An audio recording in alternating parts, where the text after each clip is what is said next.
அஸ்ஸலாமு அலைக்கும். Good morning என் வணக்கம் மாணவர்களே. वालेकुम सलाम वालेकुम वरहमतुल्लाहि अस्सलाम वरहमतुल्लाहि वबरकातुहू. ஓகே. இன்னும் எக்ஸாமுக்கு குறுகிய ஒரு நாட்கள் தான் நீக்குது. 2 வீக்கையும் விட குறைஞ்ச ஒரு நாள் தான் நீக்குது.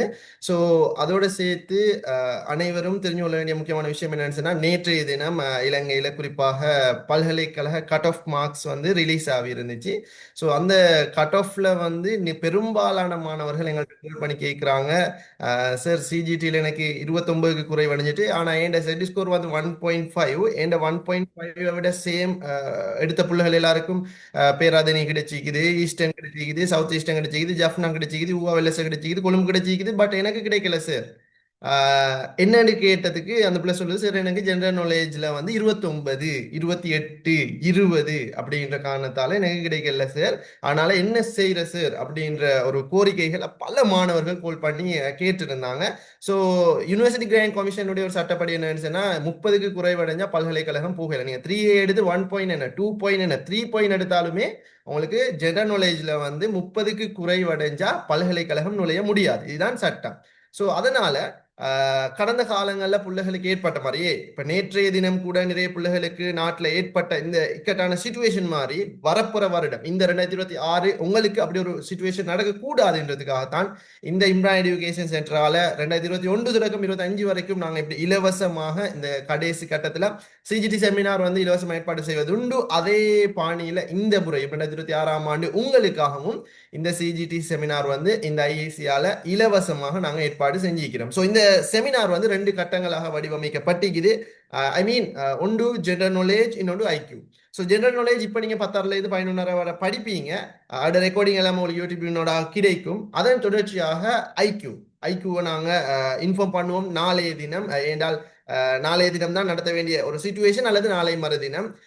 டைம் அந்த சார் வந்து கொஞ்சம் ஒரு சின்ன ஒரு இக்கட்டான சுச்சுவேஷன், ஒரு டைம் ஒன்று எடுத்துக்கொள்ள இல்லாத காரணத்தினால நாங்கள் அந்த டைமை வந்து குரூப்ல இன்ஃபார்ம் பண்ணுவோம். பட் அதுவும் இது அடுத்த 2வது கட்டமாக நடக்கும். அந்த விஷயம் எல்லாமே உங்களுக்கு குரூப்ல நாங்கள் இன்ஃபார்ம் பண்ணுவோம். அதோட இந்த செமினாருக்கு நீங்க ரெஜிஸ்ட்ரேஷன் பண்றோமா இருந்தால் நான் ஆல்ரெடி இன்ஃபார்ம் பண்ணியிருந்தேன். நான் ஒரு கான்டாக்ட் நம்பர் ஒன்று தந்திக்கிறேன். அந்த கான்டாக்ட் நம்பரை நீங்க கட்டாயம் உங்களோட மொபைல்ல நீங்க சேவ் பண்ணிட்டு உங்களோட நேமையும் உங்களோட டிஸ்ட்ரிக்டையும் நீங்க எனக்கு அனுப்பி வச்சுக்கணும். அனுப்பி வச்சிருந்தாலே நீங்க ஒட்டோவா ரெஜிஸ்டர் பண்ண மாதிரி தான். பட் நீங்க மெசேஜ் அனுப்பியும் இன்னும் ரிப்ளை வரல என்று சொல்லி யாரும் நினைக்க வேணாம். கிட்டத்தட்ட 400 மெசேஜுக்கு மேல பெண்டிங்ல இருக்குது. பட் நீங்க மெசேஜ் அனுப்பிட்டாலே அது ரெஜிஸ்டர் பண்ண மாதிரி தான். இதுல வந்து ரெக்கார்டிங் பார்க்குறவங்களா இருக்கணும், அதே மாதிரி இப்ப இந்த இதுக்கு செமினாருக்கு வந்தவங்களா இருக்கணும், யாரும் அப்படி மெசேஜ் அனுப்பாம இருந்திருந்தால் உங்களோட கான்டாக்ட்ல வந்து எங்களோட நம்பரை சேவ் பண்ணணும். அடுத்தது எங்களுக்கு அனுப்பணும் உங்களோட டீடைல்ஸ், உங்களோட நேம் அண்ட் டிஸ்ட்ரிக்ட். இது அனுப்பாம இந்த வேலையை செய்யாம யாரும் இருந்தால் குயிக்கா இப்போதே அனுப்பி கொள்ளுங்க. சரி, ரைட். எனவே நாங்க நேரத்தை வீணடிக்காம இந்த செமினார்ட முழு பலனையும் நீங்க பெற்றுக்கொள்ளணும். எதிர்வரும் 2026 சிஜிடி பரீட்சையில நீங்க 30க்கு மேல எடுக்கணும் என்ற ஒரு ஆர்வத்தோட ஒரு ஆசையோட தான் இந்த செமினாரை நாங்க ஐஏசியால இலவசமா ஏற்பாடு செஞ்சுக்கிறோம். எனவே நான் இந்த இடத்துல நாங்க எங்களோட ஐஏசிக்காக கிட்டத்தட்ட காலகாலமாக வருடமாக ஜெனரல் நாலேஜுக்கு பிரதீப் சேரும், எட் சேம் டைம்ல ஐக்கியூக்கு மங்களகுமார் சேரும் தான் செஞ்சு தர. அதே மாதிரி இந்த முறையும் 2026 இப்ப இந்த இடத்துக்கு அட்டர்னியட் லோ இலங்கையினுடைய பிரதான சட்டத்தரணியான பிரதீப் சேர் தான் வந்திருக்கிறாரு. இதற்கு முதல்ல சக்தி எஃப்எம்ல எல்லாம் ஒர்க் பண்ணிட்டு இருந்த, அதே சேம் டைம்ல குறிப்பா அவரோட பேச்சுக்கு மயங்குறாக்கள் தான் கூட. பேச்சுக்குன்னு சொன்னா அந்த வாய்ஸ், இப்ப நான் பேசினா கூட நிறைய பேர் கேட்காம கூட இருக்கலாம். ஆனா அவர் பேசும்போது அந்த அந்த காற்றுட இனிமையோட ராகத்தோட மெலோடின்னு சொல்லுவாங்க, அந்த காற்றுட இனிமையோட போகலாம். அதனால ஜெனரல் நாலேஜ் ஒரு வாரம் எப்படி போகும்னு உங்களுக்கு தெரியாத மாதிரி இருக்கும் எனக்கு ஒரு நம்பிக்கை இருக்குது. ஸோ அது உங்களுக்கு ஒரு மணித்தால முடியக்குள்ளே தெரியும். ஸோ நான் அப்ப இந்த இடத்துல சட்டத்தரணி அண்ட் எஃப்எம் இனிமையான குரலுடைய எங்களோட முன்னாள் சக்தி எஃப்எம் உடைய ஆளுநரான பிரதீப் சார் நாங்கள் இந்த இடத்துக்கு அழைக்கிறோம். சார் நீங்க அப்ப கண்டினியூ பண்ணுங்க சார். மார்னிங்.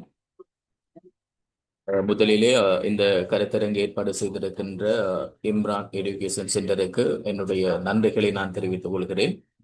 இப்பொழுது மாணவர்கள் அடிக்கடி எங்களிடம் கேட்கின்ற ஒரு விஷயம்தான், எங்களினுடைய இம்ரான் அவர் குறிப்பிட்டது மாதிரி பொது அறிவு பாடம் அல்லது பொது சாதாரண தர பரீட்சையிலே அந்த மாணவர்கள் தவற விடுகின்ற ஒரு துர்ப்பாக்கியமான ஒரு நிலை இருக்கிறது.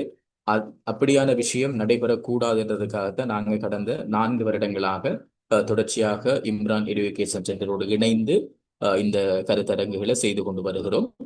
அது மட்டுமில்லாமல் நீங்கள் அடுத்த கட்டத்திற்கு தொழில் சந்தைக்கு பிரவேசிக்கிற பொழுது ஏராளமான பதவிகள், முக்கியமான அரசு துறையினுடைய உன்னதமான பதவிகளுக்கு இப்படியான புது அறிவு, அதே போல நுண்ணறிவு போன்ற பாடங்கள் உங்களுக்காக இருக்கிறது. ஸோ அந்த விடயங்களையும் நீங்கள் தெரிஞ்சு கொண்டு பல்கலைக்கழக காலத்தோடு சேர்த்து இப்படியான தயார்படுத்தல்களை செய்து கொண்டு வருகின்ற தொழிற்சந்தைகளுக்கும் நீங்க தயாராகணும் என்றுதான் எங்களுடைய எதிர்பார்ப்பு. அதற்கு முதல் உங்கள் அனைவருக்கும் என்னுடைய வாழ்த்துக்கள்.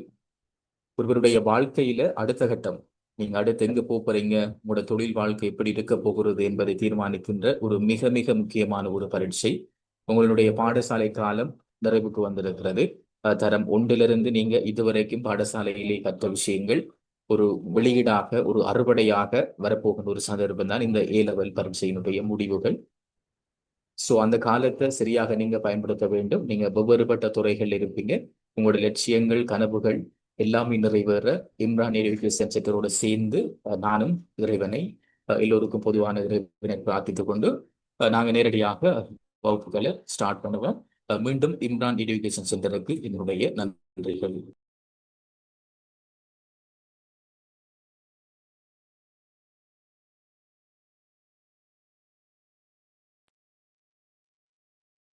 A-level மாணவர்களை பொறுத்தவரைக்கும் அவர்களுக்கு கொமன் ஜெனரல் டெஸ்ட் என்று சொல்வார்கள், பொது சாதாரண தர பரீட்சை. அதிலே 2025 என்று இருக்கிறது, அது 26. அது அவசரமாக நாங்க மாணவர்களுக்கு செய்ய வேண்டும் என்ற அடிப்படையில் ஒரு குறுகிய காலத்தில் செய்தால சில தவறு வந்திருக்குது. சாரி அதுக்கு. இப்ப இந்த பாடப்பிறப்பை பொறுத்த வரைக்கும் உங்களுக்கு முதல் 10 கேள்விகள் பொது அறிவு சார்ந்த விடைகள் வரும். பொது அறிவு சார்ந்த வினாக்கள் முதல் 10 வரும். ஸோ அதுக்கு பிறகு ஐக்கு பாட் தொடர்ச்சியாக மங்களகுமார் சார் செய்தவர். இந்த முறையும் அவர் உங்களுக்கு ஐக்கு பாட்டை விளங்கப்படுத்துவார். இந்த பொது அறிவு தொடர்பான விடயங்களை நான் செய்வேன். பொது அறிவு என்று சொல்கிற பொழுது A-levelக்கு பெரும்பாலும் கிட்டத்தட்ட கடந்த கால வினாப்பத்திரங்களை நாங்க பார்க்கிற பொழுது மேக்சிமம் 8 அல்லது 9 வினாக்கள் தற்காலத்திலே நடக்கின்ற விடயங்களாக இருக்கும். அண்மை காலத்துல பதிவு செய்யப்படுகின்ற விடயங்கள். ஒரு கேள்வி போன முறை, அதுக்கு முதல் முறை ஐக்கிய நாடுகள் சபை தொடர்பாகவும், அதற்கு முதல் இலங்கையினுடைய முன்னாள் ஜனாதிபதி ஆளுநர் நாயகமாக இருந்த வில்லியம் கோவல்லாவை தொடர்பாகவும் ஒரு வினா வந்தது. மற்றும்படி கூடுதலான வினாக்கள் 9 வினாக்களும் தற்காலத்துல இந்த காலத்துல நடந்து கொண்டிருக்கின்ற வினாக்களாகத்தான் இருக்கும். ஸோ அப்போ நாங்கள் இருக்கிற காலம் எங்களுக்கு மிக மிக குறுகிய காலம். அப்போ உங்களோட நேரத்தையும் காலத்தையும் நான் எடுத்துக்கொள்ள விரும்பல. நேரடியாக நாங்கள் கேள்விகளை பார்த்துக்கொள்வோம். முதலாவது கேள்வி மிக முக்கியமாக நேற்றைய தினம் ஊடகங்களால் பேசப்பட்ட கேள்வி. பெரும்பாலும் வரக்கூடிய வாய்ப்பு அதிகமாக இருக்கிற ஒரு கேள்வி. பொதுநலவாய விளையாட்டு போட்டி தொடரில் 20 வருடங்களுக்கு பின்னர் இலங்கைக்கு தங்கப்பதக்கத்தை பெற்றுக் கொடுத்தவர். இப்ப இந்த முறை 2026ஆம் ஆண்டுல நிறைய விளையாட்டு போட்டி தொடர்கள் நடைபெற்று கொண்டிருக்கிறது. அதுல மிக முக்கியமாக பொதுநலவாய விளையாட்டு போட்டி. பிரித்தானியாவினுடைய ஆதிக்கத்தில் கீழ் இருந்த நாடுகள் எல்லாம் ஒன்றாக இணைந்து பொதுநலவாய அமைப்பு என்று வச்சிருக்கிறாங்க. அவங்களினுடைய விளையாட்டு போட்டி 4 வருடத்துக்கு ஒரு முறை நடைபெறுகிறது. அப்ப இதுல நீங்க பாத்தீங்கன்னு சொன்னால் கேள்வி கேட்கிறாங்க, இப்ப கரண்லியாக யாரு தங்கப்பதக்கத்தை பெற்றுக் கொடுத்தார்? விட ருமேஷ் பத்ர. ருமேஷ் எழுதிக் கொள்ளுங்க. ருமேஷ் பத்திரிகை தரங்கண்டு வருமா? ருமேஷ் தரங்க பத்திரிகை அவர பேர். சில இடங்கள்ல பத்திரிகை இல்லாம ருமேஷ் தரங்கண்டு வந்தாலும் அவர்தான். சில இடங்கள்ல ருமேஷ் தரங்கண்டு இருக்குது. ருமேஷ் தரங்கண்டு வந்தாலும் அதே விட நீங்க கொடுத்தீங்கடா சரி. அப்படி இல்லாட்டி ருமேஷ் தரங்க பத்திரிகை என்றும் வரும். விட 2வதா ருமேஷ் தரங்கண்டு போட்டுக்கொள்ளுங்க. கூடுதலாக ருமேஷ் தரங்கண்ட சொல்தான் நிறைய ஊடகங்கள்ல பயன்படுத்தப்படுகிறது. ஒரு சில சந்தர்ப்பங்கள்ல ருமேஷ் தரங்க பத்திரிகை என்ற வார்த்தை பிரியோகம் இருக்குது. அப்ப நீங்க ருமேஷ் தரங்கன்னு குறிப்பா எடுத்துக்கொள்ளுங்க. ருமேஷ் தரங்க. முதலாவது கேள்விக்குரிய விட 2வது. இவர் எந்த நிகழ்வுல அல்லது எந்த விளையாட்டு போட்டியில இந்த தங்க பதக்கத்தை எடுத்தார் என்று சொன்னால் ஈட்டி எறிதல். ஆங்கிலத்துல ஜவலின் த்ரோ என்று சொல்லுவாங்க. ஈட்டி எறிதல் போட்டி அதுல தான் வின் பண்ணியிருக்கிறார். ஈட்டி எறிதல் போட்டி.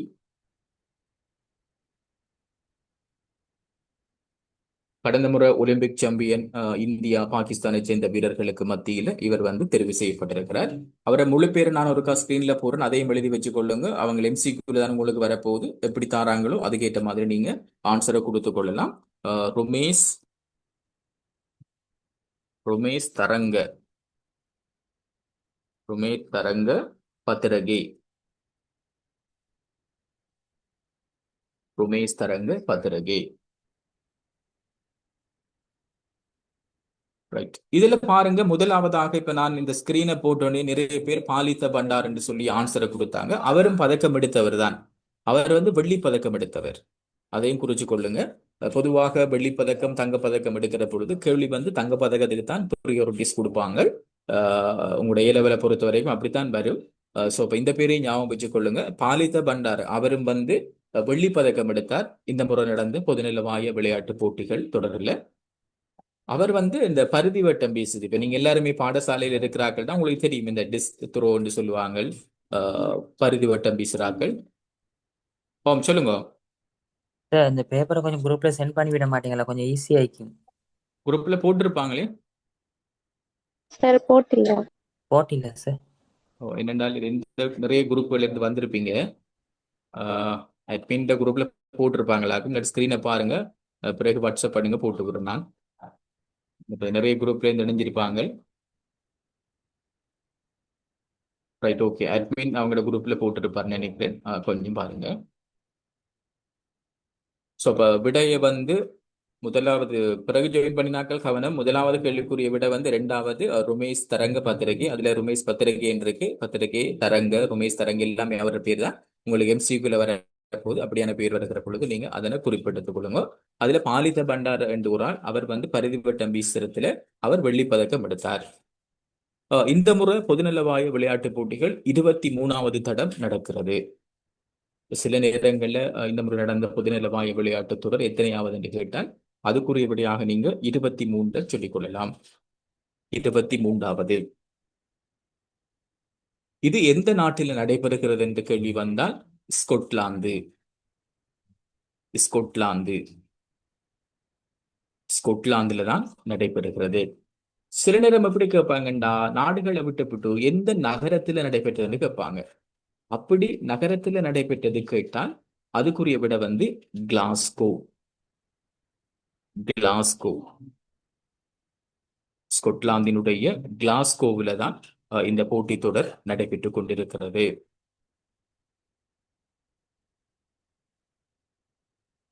இலங்கை சார்பில் கிட்டத்தட்ட 40 வீர வீராங்கனைகள் கலந்து கொள்றாங்க. பொதுவாக இந்த போட்டி தொடரில் 74 நாடுகள் கலந்து கொள்கின்றன. 74 நாடுகள் கிட்டத்தட்ட கலந்து கொள்றாங்க. இந்த 40 பேருக்கும் தலைமை வைத்தவர், ஒரு டீம் கேப்டனாக போனவர் ருமேஷ் தரங்க பத்திரகே தான். 40 பேரையும் வழிநடத்தி ஒரு டீம் கேப்டனாக போன விளையாட்டு வீரர் தங்கப்பதக்கம் பெற்றுக்கொண்ட ருமேஷ் தரங்க பத்திரகே. இப்ப நீங்க பாத்தீங்க அப்படின்னு சொன்னா, இந்த விளையாட்டு போட்டிகள் நடக்கிற பொழுது அந்த தேசிய கொடியை தாங்கி ஒரு டீம் போகும். அதுல முன்னுக்கு ஒரு ஆள் இலங்கை நாட்டினுடைய அல்லது எந்த நாடுகளினுடைய தேசிய கொடியை திட்டு போவாங்க. அப்படி இந்த முறை இலங்கை நாட்டினுடைய தேசிய கொடியை சுமந்துட்டு போனவர் இந்த பாலித்த பண்டார. இப்ப நாங்க வெள்ளி பதக்கம் பெற்றவர் என்று சொன்னோமே, பாலித்த பண்டார, அவர் தான் இலங்கை நாட்டினுடைய தேசிய கொடியை எடுத்துட்டு போனார். இலங்கைக்கு 2006ஆம் ஆண்டு தான் பொதுநலவாய விளையாட்டு போட்டியில் தங்கப்பதக்கம் கிடைச்சது. அந்த டைம்ல பளுதூக்கல் வீரராக பிரபலமாக இருந்த சிந்தன விதானகே என்று சொல்லப்படுறவர் தான் அந்த பதக்கத்தை எடுத்து கொடுத்தார். கிட்டத்தட்ட 20 வருஷத்துக்கு பிறகு இப்ப இந்த தங்கப்பதக்கம் கிடைச்சிருக்குது. ஏற்கனவே 2023ஆம் ஆண்டு ஆசிய விளையாட்டு போட்டியில தருசி கருணாரத்ன ஒரு பெண்மணி அந்த விளையாட்டு விழாவில் தங்கப்பதக்கம் வென்றாங்க. அதை நாங்க கிளாஸ்ல செய்தோம், அந்த கேள்வி வந்திருந்தது. ஸோ இந்த முறை சொல்லிட்டு எதிர்பார்க்கக்கூடிய ஒரு வினாவாக இந்த ருமேஷ் பத்திர அவர் கேள்வியை நாங்க பார்க்கலாம். ருமேஷ் தரங்க பத்திரகே ஈட்டியறிதல், கவனமாக குறிப்பிடுத்திக் கொள்வேன். 2வது கேள்வி, மத்திய கிழக்கினுடைய பதட்ட நிலைமையை தணிக்கும் நோக்கில் எந்த நாட்டில் வைத்து அமெரிக்காவுக்கும் ஈரானுக்கும் இடையிலான பேச்சுவார்த்தைகள் நடத்தப்பட்டன? சுவிட்சர்லாந்து. சுவிட்சர்லாந்து. இப்ப இந்த அமெரிக்கா ஈரான் தொடர்பான விஷயங்கள் மத்திய கிழக்குல கடுமையான ஒரு நெருக்கடியை தோற்றுவிச்சிருக்கிறது. அது பேச்சுவார்த்தைக்கு போறாங்க, பிறகு வந்து மோதல் நடக்குது, பிறகு பேச்சுவார்த்தைக்கு போறாங்க. பாகிஸ்தான் வந்து அனுசரணை வழங்கினது, பாகிஸ்தான்ல பேச்சுவார்த்தை நடந்தது, பிறகு கட்டார் வந்து அனுசரணை வழங்கினது, ஓமான் அனுசரணை வழங்கினது. ஆனாலும் தொடர்ச்சியான மோதல்கள் அங்கு போய் கொண்டிருக்கிறது. இன்னும் ஒரு புறம் பார்த்தீங்கன்னு சொன்னா மத்திய கிழக்குல இந்த ஹமாஸ் போராளி குழு என்று இருக்கிறது பலஸ்தீன் காசா பகுதியில. அவங்க எதிர்காலத்துல ஒரு செட்டில்மெண்ட்டுக்கு வந்து ஆயுதங்களை தாங்கள் கீழே வைத்துட்டு ஒரு ஆட்சி பொறுப்பெடுக்கக்கூடிய நிலைமைக்கு வரப்போவதாக கூட இப்ப தகவல்கள் வெளியாகிருக்கிறது. அது வந்து ஹமாஸ் காசா பகுதியில் இருக்கிற ஒரு அமைப்பு, பலஸ்தீன் தொடர்பான விஷயங்கள் அதுகளை பார்த்துக் கொள்ளணும். மற்றது லெபனான்ல ஒரு ஹிஸ்புல்லான்னு சொல்லி ஒரு அமைப்பு இருக்கிறது. அவங்களும் இஸ்ரேலோட மோதலில் ஈடுபட்டு கொண்டிருக்கிறார்கள். அவங்க ஈரானுக்கு சப்போர்ட்டாக இருக்கிற ஒரு டீம். அதுகள்ல வந்து சில நேரங்களில் போடலாம். பெரும்பாலும் மத்திய கிழக்கு விவகாரங்களை பாருங்க, எந்த நாடு அல்லது எந்த நாடுகள் மோதலில் ஈடுபடுறாங்க என்று கேட்டால் நேரடியாக ஈடுபடுறார்கள் அமெரிக்கா, ஈரான், இஸ்ரேல். இதை தவிர சவுதி அரேபியா, ஜோர்தான், ஐக்கிய அரபு எமிரேட்ஸ், குவைத் இதுகளில் இருக்கிற இராணுவ முகாம்கள், அமெரிக்காவினுடைய முகாம்கள் எல்லாமே தாக்குதலுக்கு உள்ளாகிறது. ஸோ இப்போ விட இரண்டாவதுக்கு முதலாவது சுவிட்சர்லாந்து. இந்த நேரம் இதுல இல்லாத ஒரு ரெண்டு கேள்வியை நாங்க இப்ப பார்த்துட்டு போறது நல்ல, அது மிக முக்கியமான கேள்வி. இப்ப இலங்கையை பொறுத்த வரைக்கும் ஒரு காலநிலை மாற்றம் என்றது பேசுபொருளாக இருக்கு ஊடகங்கள்ல. காலநிலை மாற்றம். அப்ப இந்த காலநிலை மாற்றத்தை பொறுத்த வரைக்கும் எங்களுக்கு தேவை எந்த காலநிலை மாற்றம் என்று கேட்டாங்கன்னா என்ன செய்யறது? எல் நீனோ, அதை எழுதி கொள்ளுங்கோ. El Nino. எல் நீனோ என்ன காலநிலை மாற்றம் என்றால் El Nino. El Nino. El Nino காலநிலை மாற்றம்.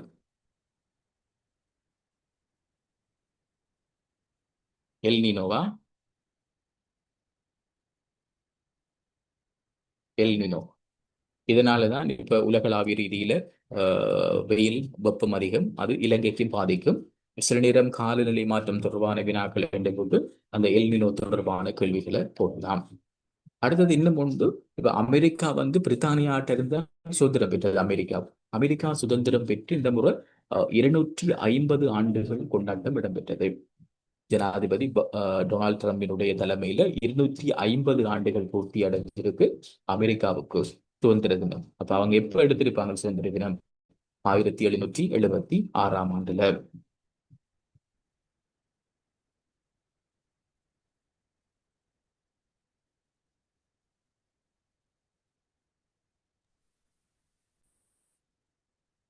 ரைட். இப்ப மூன்றாவது கேள்வி, இலங்கை வரலாற்றில் மிக மோசமான பாதிப்புகளை ஏற்படுத்தி இருந்த புயல் எது?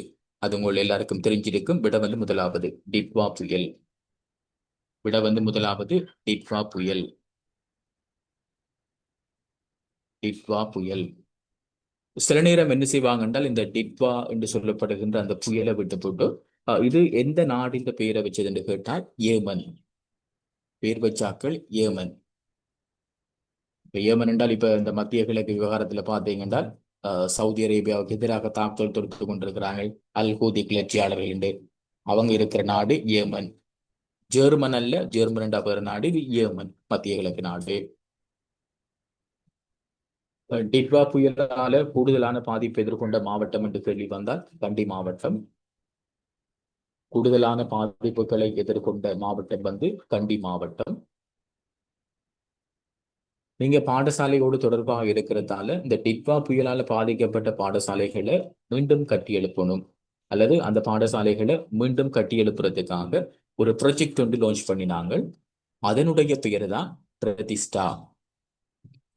டிட்வா புயல் காரணமாக பாதிக்கப்பட்ட, அதாவது உடைந்த அல்லது சேதமடைந்த கட்டடங்களை, அந்த பாடசாலைகளை மீண்டும் வளமைக்கு கொண்டு வரதுக்காக உருவாக்கப்பட்ட ஒரு ப்ராஜெக்ட் தான் பிரதிஷ்டா.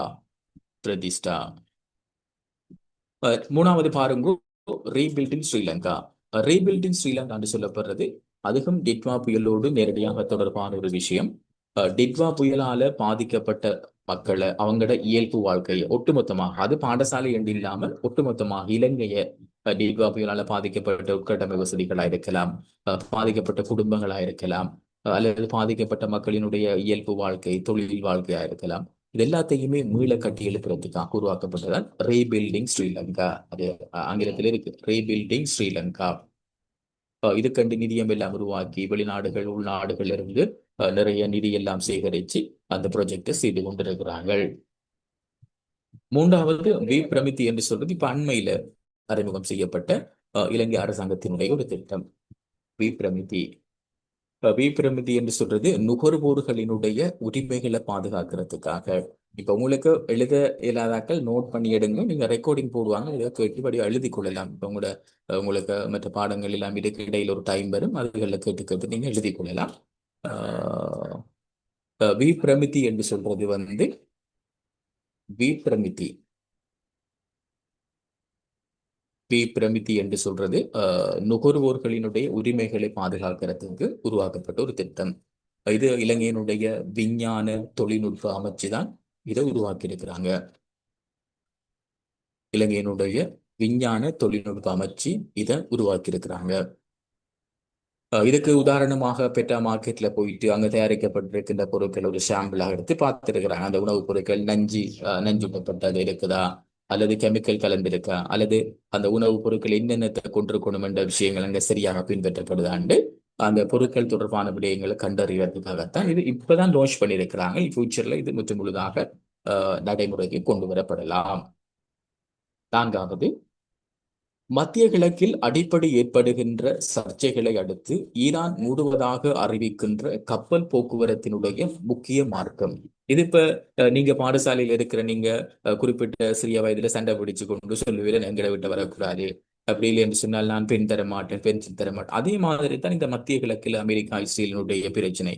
ஏதாவது பிரச்சனை வந்தோடனே ஈரான் சொல்லும் உடனடியாக நாங்க இதை நீரிணையை மூட போறோம். அமெரிக்கா சொல்லும் நீங்க மூடினா நாங்க அடிச்சு தரப்போம். இப்படியான விஷயம் தொடர்ச்சியாக கிட்டத்தட்ட 6-7 மாதத்துக்கும் அதிகமான காலம் இந்த பிரச்சனை போய்கொண்டிருக்கிறது. அதனால எக்ஸாமினேஷன் டிபார்ட்மெண்ட் செட் பண்ற பேப்பர்கள் போட்டி பரீட்சைக்கு நடந்ததுல இந்த ஹோமோஸ் என்று சொல்லப்படுகின்ற நீரிணை தொடர்பான வினாக்கள் வந்திருக்குது. ரைட். 4வதுக்குரிய விட 2வது ஹோமோஸ். 4வதுக்கு விட 2வது ஹோமோஸ். 2வதா?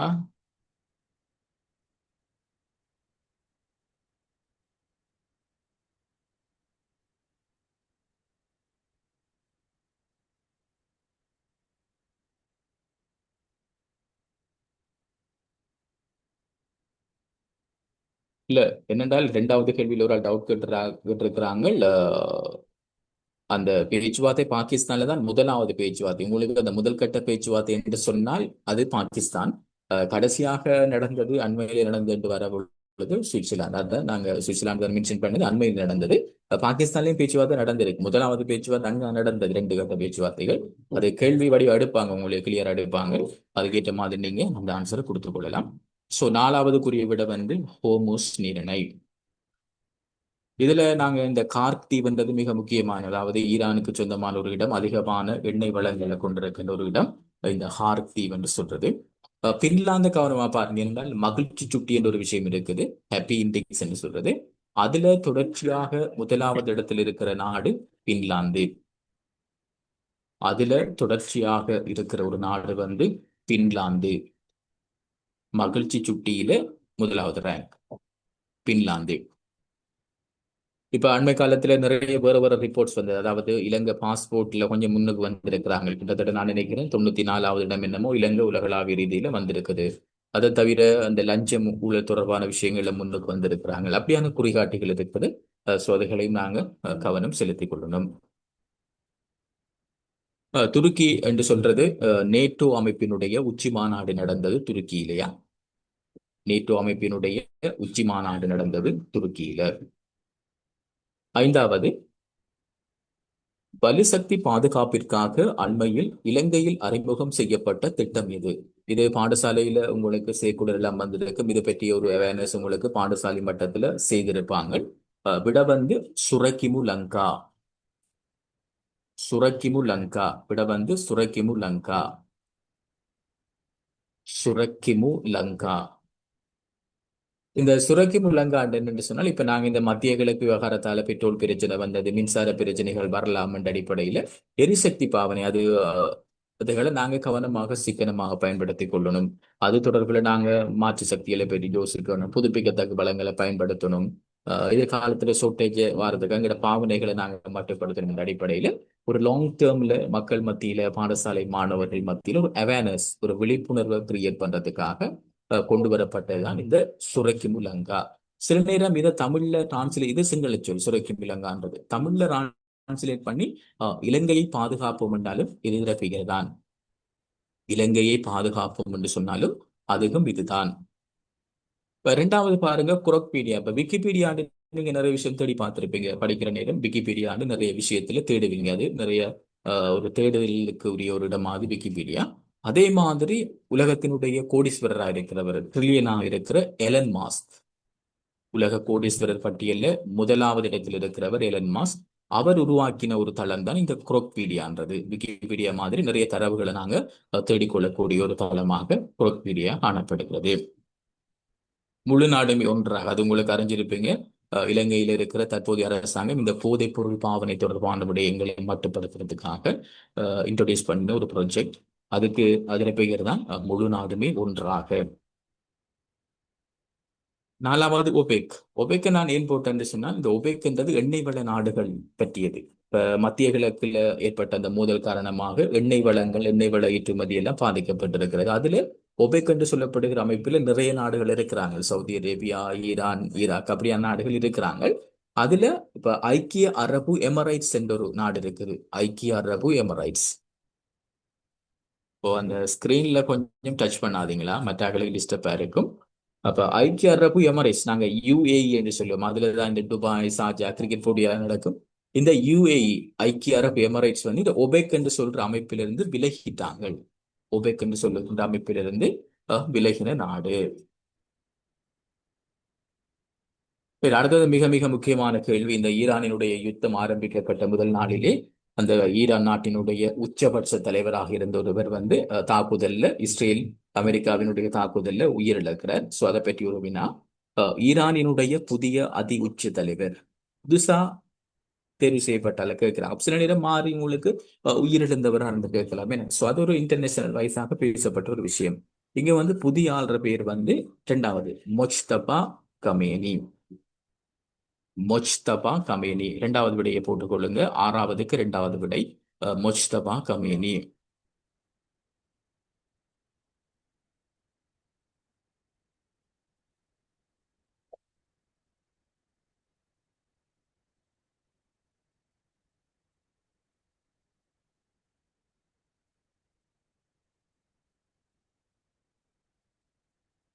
ரைட்டா, சட்ல மிக மிக அவசியமானதை போடுங்களா.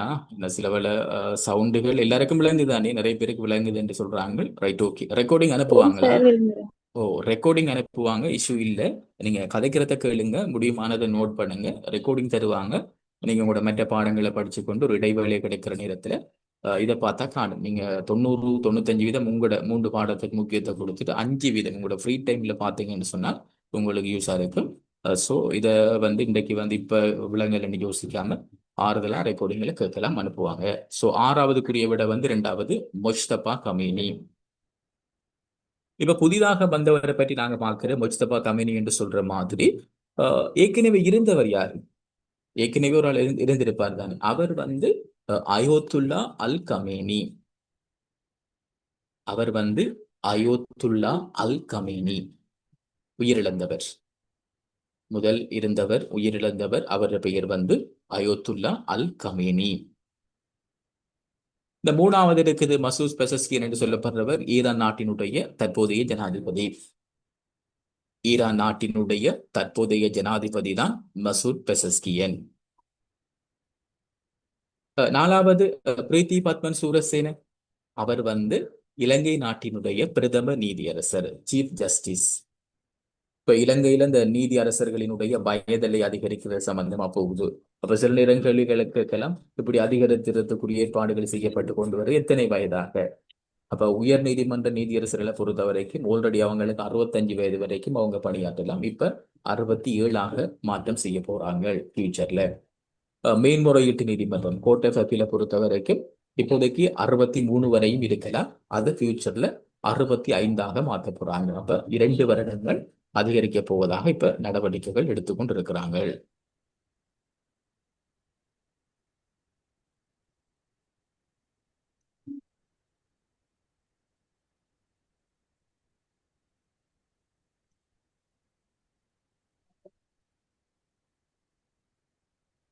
ரைட். 7வது வினா. உலக சுகாதார அமைப்பிலிருந்து கடந்த ஜனவரியில் விலகிய நாடு. உலக சுகாதார அமைப்பு என்று சொல்றது நாங்க WHO ஹூ என்று சொல்லுவோம். என்ன WHO என்றது வேர்ல்டு ஹெல்த் ஆர்கனைசேஷன். அதுல நிறைய நாடுகள் இருக்கிறாங்க, உறுப்பு நாடுகள் என்று. ஆனால் ஒரு நாடு அண்மையில டொனால்ட் ட்ரம்ப் வந்து பதவியேற்றதன் பிற்பாடு அமெரிக்கா நிறைய அமைப்புகள் இருந்து விலகி கொண்டு வருகிறது. அதுல கடந்த ஜனவரியில விலகின ஒரு நாடு வந்து அமெரிக்கா.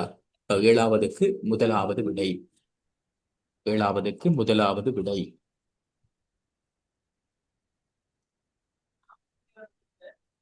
7க்கு முதலாவது விடையா அமெரிக்கா. அமெரிக்கா. அப்ப ஐக்கிய அரபு எமிரேட்ஸ் ஆல்ரெடி நாங்க பார்த்தோம், ஒபேக் அமைப்பிலிருந்து விலகிய நாடு. கிழக்கு தீமோர் என்ற ஒரு நாடு இருக்கு. கிழக்கு தீமோர் என்ற நாடையே நீங்க போட்டேன்னு சொன்னால் இந்த ஒபேக் அமைப்பு மாதிரி இன்னொரு அமைப்பு இருக்கிறது, ஏசியான் அமைப்பு என்று சொல்லிட்டு. ஏசியான், அது ஏசியான் அமைப்பு என்று சொல்றது.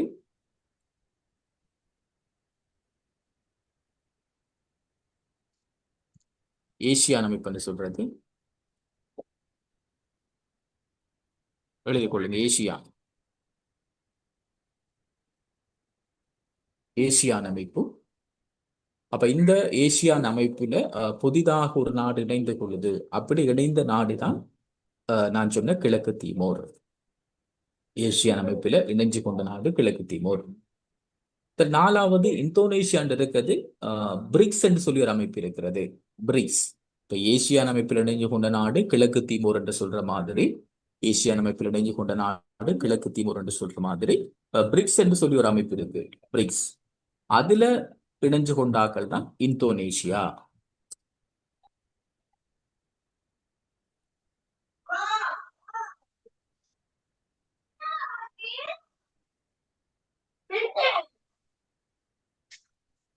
மியூட் பண்ணி வைங்க.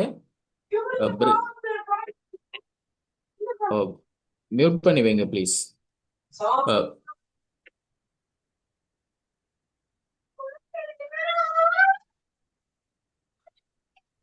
ரைட். அதான் பிரேசில், ரஷ்யா, அதான் பிரிக்ஸ் சொல்ற அமைப்பு. அதுல புதிதாக இணைஞ்சு கொண்ட ஒரு நாடு தான் இந்த இந்தோனேஷியா. இந்தோனேஷியா.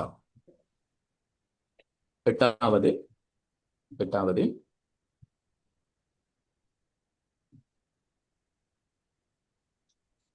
G7 அமைப்பு நாடுகளினுடைய 2026ஆம் ஆண்டுக்கான உச்சி மாநாடு எங்கு நடைபெற்றது?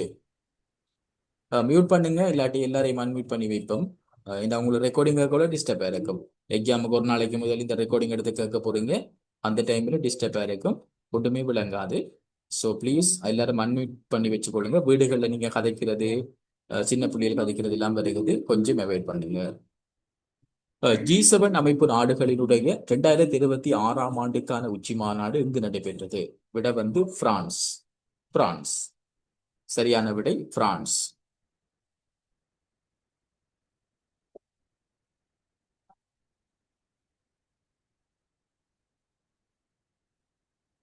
பிரான்ஸா? பிரான்ஸ்ல தான் G7 என்றது முதல் G8 அமைப்பாக இருந்தது.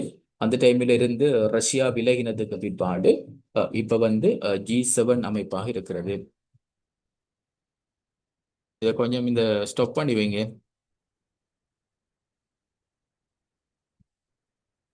யார் இந்த வேலை செய்யறது? டிஸ்டர்ப் பண்ணாதீங்க மற்ற ஆட்களை.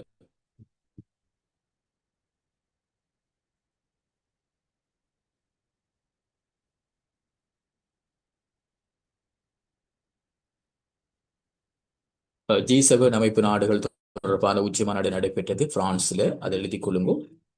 அடுத்தது வந்து துருக்கியில நாங்கள் ஒரு அடி பார்த்த மாதிரி துருக்கியினுடைய அங்காரான்னு சொல்லப்படுற இடத்துல நேட்டோ அமைப்பினுடைய உச்சி மாநாடு நடந்தது. அடுத்த முறை G20 வந்து நடக்க போறது அமெரிக்காவில். G20 அமெரிக்காவில் நடக்குது.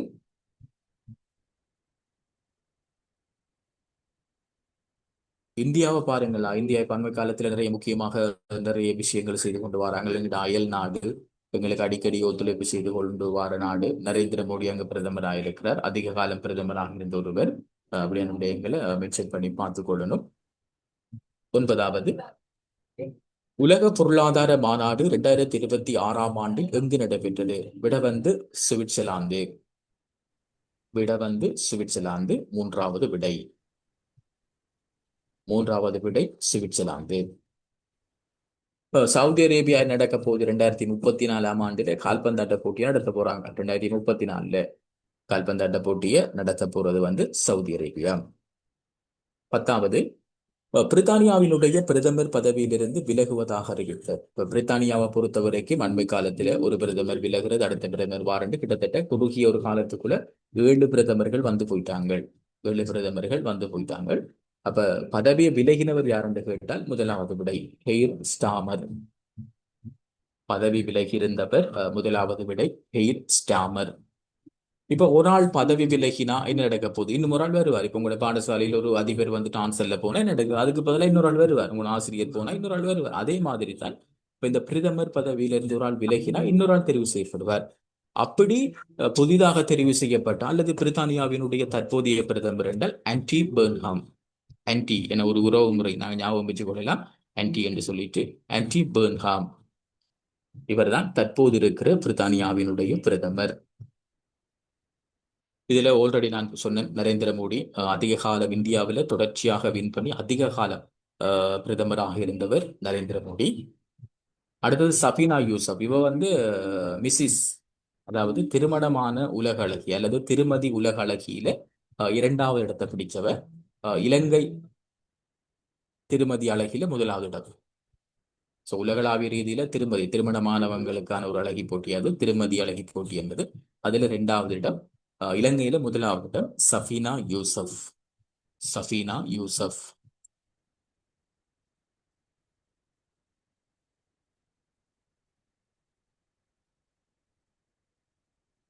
சஃபீனா யூசப்.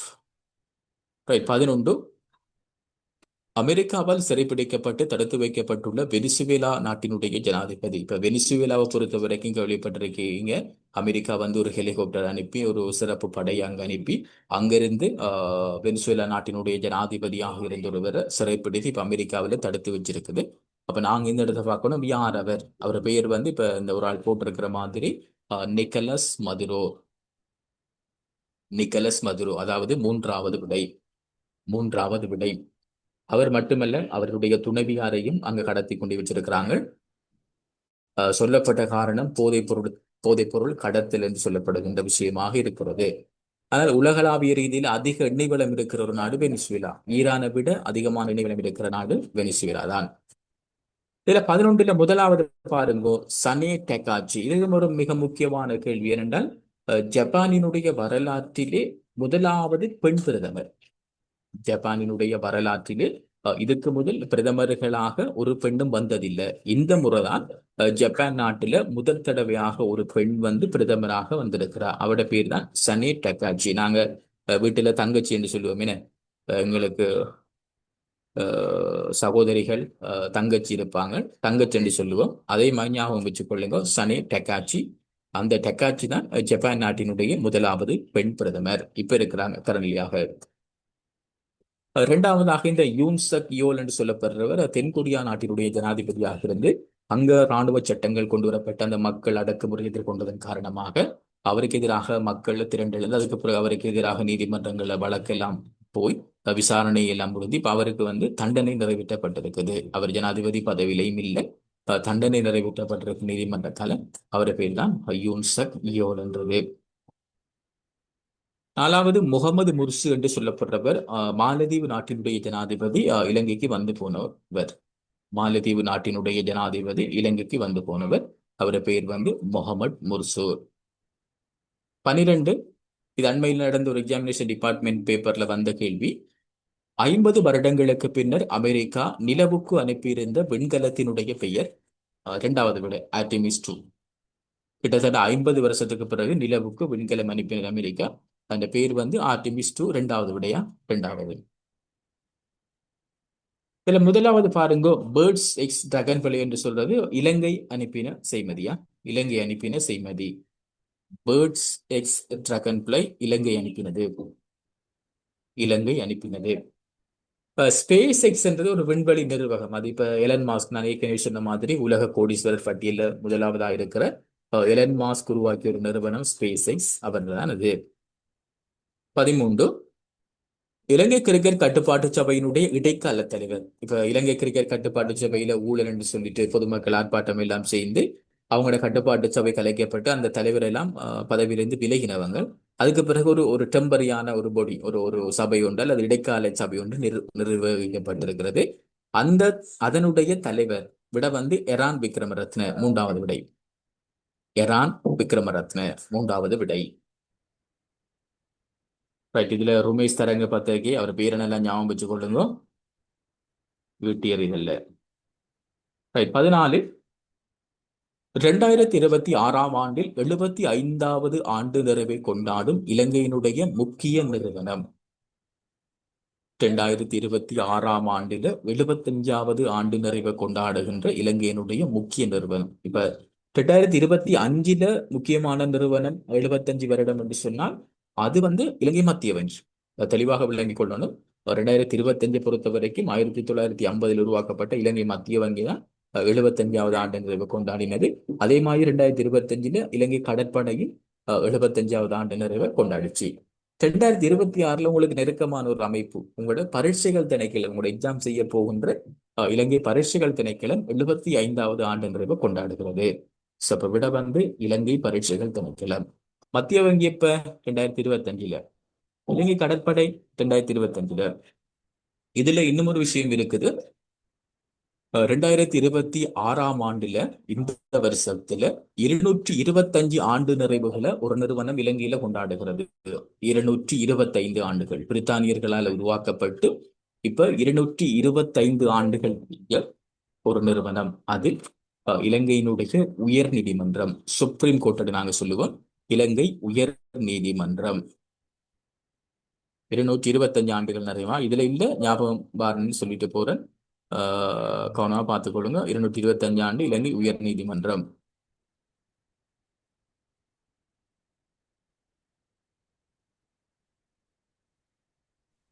இந்த விடைகளை தவறுதலாக மார்க் பண்ணாதீங்க, மற்றவர்கள் பார்த்து எழுதிடுவாங்க.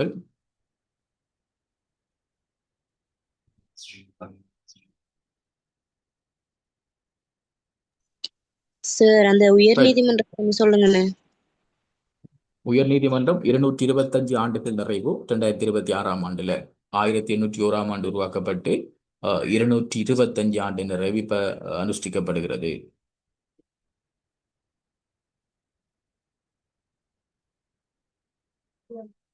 பதினஞ்சு, நேபாளத்தினுடைய புதிய பிரதமராக கடமைகளை பொறுப்பேற்றுள்ளவர் பாலேந்திர ஷா. பாலேந்திர ஷா. நேபாளத்துல இந்த ஜெனரேஷன் செட் என்று சொல்லிட்டு ஆர்ப்பாட்டங்கள் எல்லாம் நடைபெற்று அங்க இருக்கிற ஆல்ரெடி இருந்த நேபாள நாட்டினுடைய பிரதமர்கள், ஜனாதிபதி, பாராளுமன்றத்தினுடைய சபாநாயகர், பாராளுமன்றம் எல்லாமே கலைக்கப்பட்டு ஒரு இடைக்கால தலைவர் அங்க நிர்வகிக்கப்பட்டு பிறகு வந்து எலெக்ஷன் நடந்தது.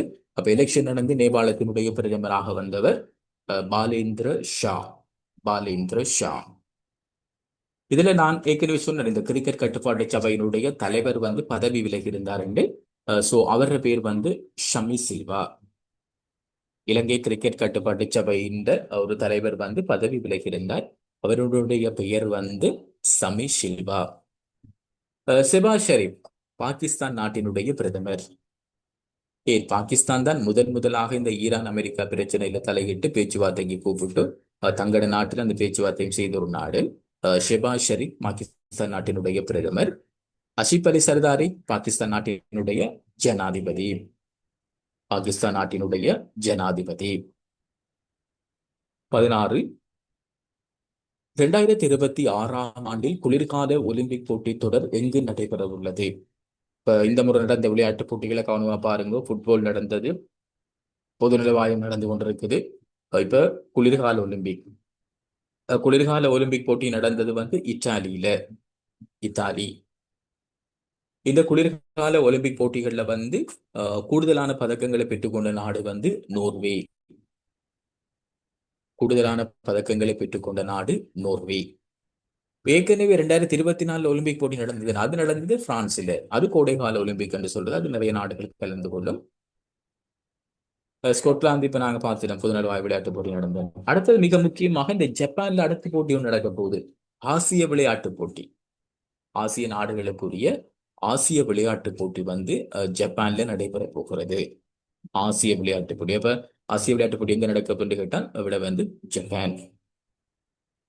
17. 2026ஆம் ஆண்டில் ஒஸ்கார் விருதை பெற்ற திரைப்படம். 2026ஆம் ஆண்டுல ஒஸ்கார் விருது. ஒஸ்கார் என்றது சினிமா துறைக்காக வழங்கப்படுகின்ற ஒரு பிரபலமான விருது. இப்ப ஒவ்வொரு வருடமும் அமெரிக்காவினுடைய லாஸ் ஏஞ்சல்ஸ் நகரத்துல அந்த சினிமா விருதுகள் வழங்கப்படும்.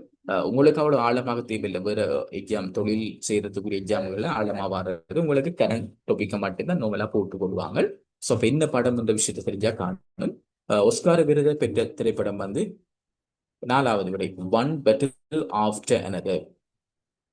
ஒன் பெட்டில் ஆஃப்டர் another. 4வது விடையா? 4வது விடை ஒன் பெட்டில் ஆஃப்டர் another.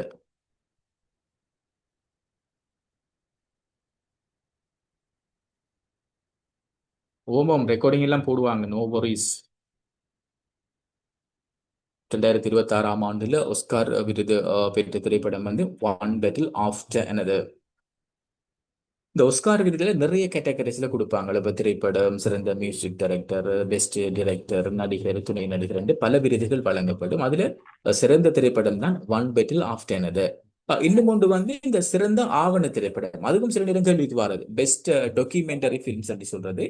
சிறந்த ஆவண திரைப்படம் அது வந்து mister nobody against Putin. Mister nobody against Putin.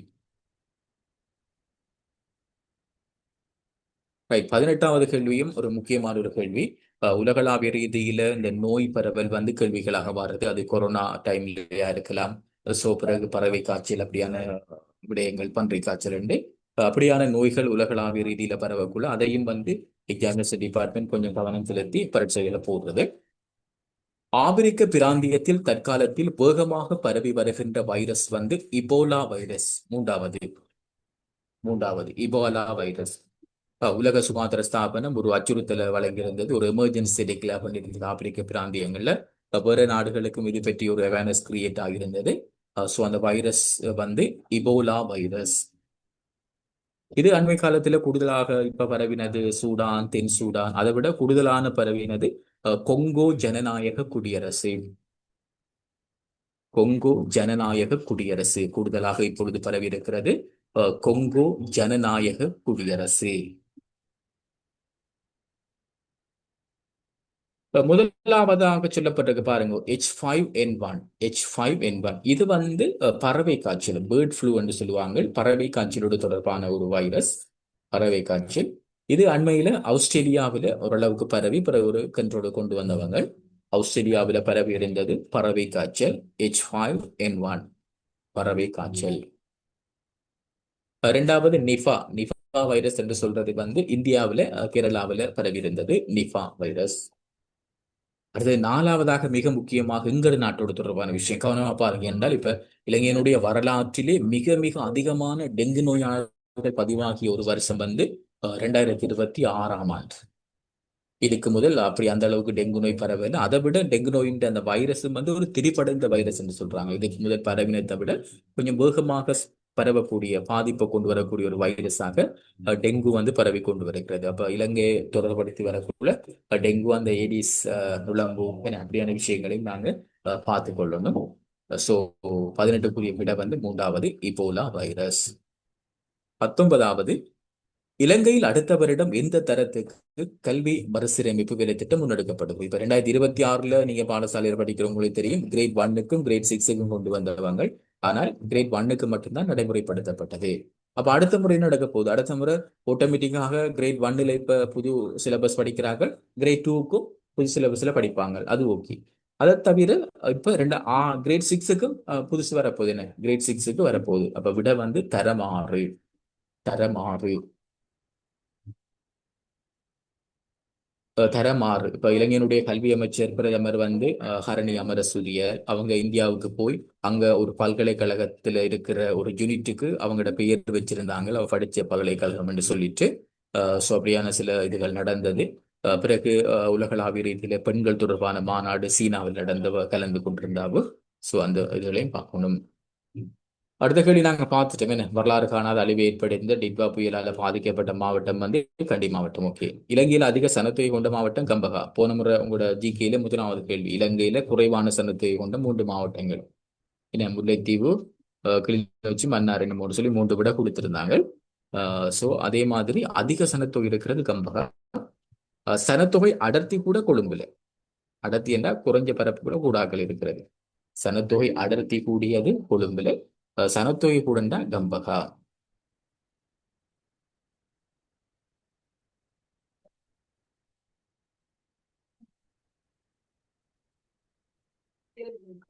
பிறாதீங்க Samsung உங்களுக்கு தெரியாம பிறப்படுவது தெரியல, கொஞ்சம் பாருங்க.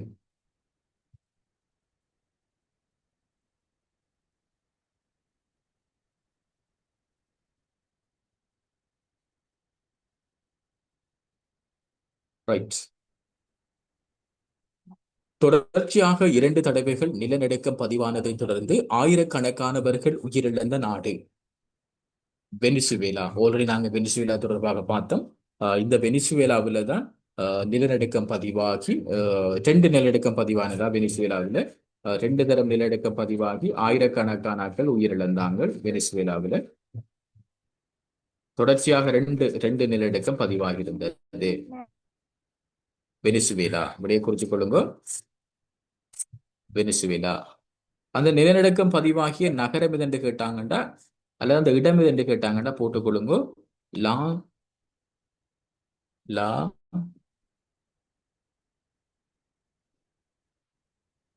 லா கொய்ரா. லா கொய்ரா. LAGUAIRA. இதான் அந்த இடம். இப்ப வெனிசுவேலாவில ஜனாதிபதி இல்ல தானே, கடத்திட்டாங்க. அப்ப அங்க இடைக்கால ஜனாதிபதியாக ஒரு ஆள் இருக்கிறார், ஒரு பெண்மணி இருக்கிறாவு. வெனிசுவேலா நாட்டினுடைய இடைக்கால ஜனாதிபதி. இதை எழுதி கொள்ளுங்க. லா கொய்ரா தான் அந்த இடம். இடைக்கால ஜனாதிபதியோட பேரையும் எழுதி கொள்ளுங்க. டெல்சி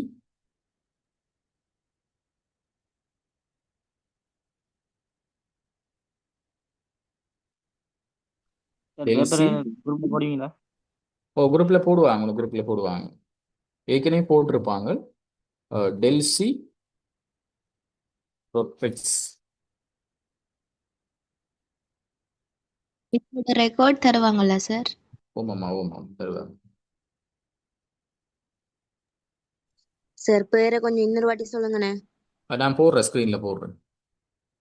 டெல்சி ரொட்ரிக்ஸ் வெனிசுவேலாவின் இடைக்கால ஜனாதிபதியா. ஜனாதிபதி கடத்தப்பட்டுட்டாங்க. அப்ப இப்பதான் இந்த பெண்மணி தான் இடைக்கால ஜனாதிபதியா இருக்கிறாங்க, டெல்சி ரொட்ரிக்ஸ். ஹோமுஸ் நீரிணை 22வது கேள்வி. ஹோமுஸ் நீரிணை எந்த நாடுகளுக்கு இடையில்? விட வந்து ஓமானுக்கும் ஈரானுக்கும் இடையில. Oman, Iraq. ஈராக்கில ஈரானா, ஓமான், ஈரான். இப்ப பாகிஸ்தானும் ஆப்கானிஸ்தானும் அடிக்கடி விமான தாக்குதல் நடத்தி கொண்டு எல்லை நாடுகளாக இருந்து கொண்டு அடிக்கடி தாக்குதல் ஏற்படுத்தி கொண்டிருக்கின்ற தெற்காசிய நாடுகள்ல பாகிஸ்தான், ஆப்கானிஸ்தான். தாய்லாந்தும் கம்போடியாவும் அதே மாதிரி அவங்களும் குறிப்பிட்ட ஒரு எல்லை, யுனெஸ்கோவினுடைய பாரம்பரிய சின்னமா இருக்கிற ஒரு எல்லை தங்கட நாட்டுக்கு இடையில வருவதாக 2 நாடுகளும் உரிமை கோரி அடிக்கடி எல்லை பிரச்சனை அவங்களுக்கு இடையில போய் கொண்டிருக்கிறது. அடுத்தது வடகொரியா, தென்கொரியா. ஆல்வேஸ் அவங்க பிரச்சனைக்குரியாக்கள் 2 பேரும். 23 அமைதி பேரவை எனும் அமைப்பை உருவாக்கிய நாடு. 22க்குரிய விட வந்து 2வது ஓமான், ஈரான். இல்ல சார் 20 காண்க. 20க்கு வந்து ஆல்ரெடி சொல்லிட்டேன், நீ கண்டி மாவட்டம். சார் ஸ்கிரீன்ல இருக்கிறாங்க சார். அதை கொஞ்சம் செய்யாதீங்க. எல்லாரும் பெரிய ஆக்கள் இல்ல. அடுத்தது வேலைக்கு போறீங்க, யூனிவர்சிட்டி போறீங்க, பெரிய ஆக்கள். Right, okay. அமைதி பேரவை எனும் அமைப்பை உருவாக்கிய நாடு வந்து அமெரிக்கா. அமைதி பேரவை என்று சொல்றது அமெரிக்கா தான் உருவாக்கினது. ஆனா யாருக்கா உருவாக்கினதுன்னா அந்த பலஸ்தீன், காசா மக்களுக்காக அவங்களினுடைய எதிர்கால திட்டமிடலை கருத்தில் கொண்டு உருவாக்கினாங்க. இதை பேஸ் பண்ணி தான் இப்ப அந்த ஹமாஸ் ஆயுத குழுவினர் சமாதான பேச்சுவார்த்தைக்கு வாரது சம்பந்தமான விஷயம் இப்ப நடந்துட்டு இருக்குது. சோ உருவாக்கினாக்கள் வந்து அமெரிக்காவினுடைய ஜனாதிபதி டொனால்ட் ட்ரம்ப் தான் அந்த விஷயங்களை மேற்கொண்டிருந்தவர். 2026ஆம் ஆண்டில் ஏசியான் அமைப்பின் உச்சி மாநாடு இங்கு நடைபெற்றது. இப்ப நாங்க ஆல்ரெடி பார்த்தோம், ஏசியான் அமைப்பில இறுதியாக கிழக்கு தீமோர் ஜாயிண்ட் ஆகினது. அந்த அமைப்பினுடைய உச்சி மாநாடு ஒவ்வொரு வருடமும் உச்சி மாநாடு நடந்து கொண்டிருக்கும். இந்த முறை நடந்தது பிலிப்பைன்ஸ்ல. பிலிப்பைன்ஸ் அடுத்த முறை 2027 நடக்க போறது சிங்கப்பூர்ல. 2027 நடக்க போறது சிங்கப்பூர்ல. இப்போதைக்கு பிலிப்பைன்ஸ். அப்ப 24க்கு 3வது விடை.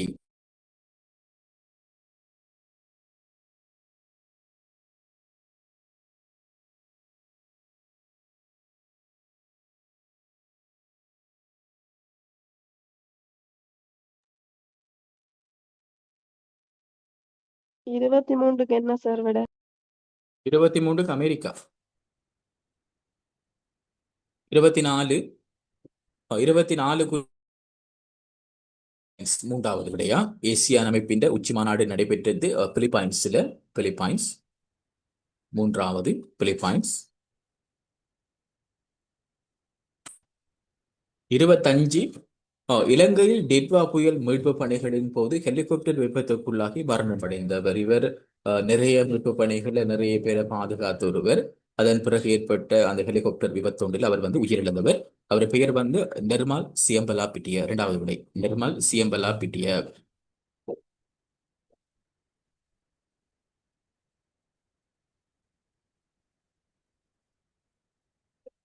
நிர்மல் சியம்பலா பிட்டிய. இராதீங்க ப்ளீஸ். 24க்கு எது சார்?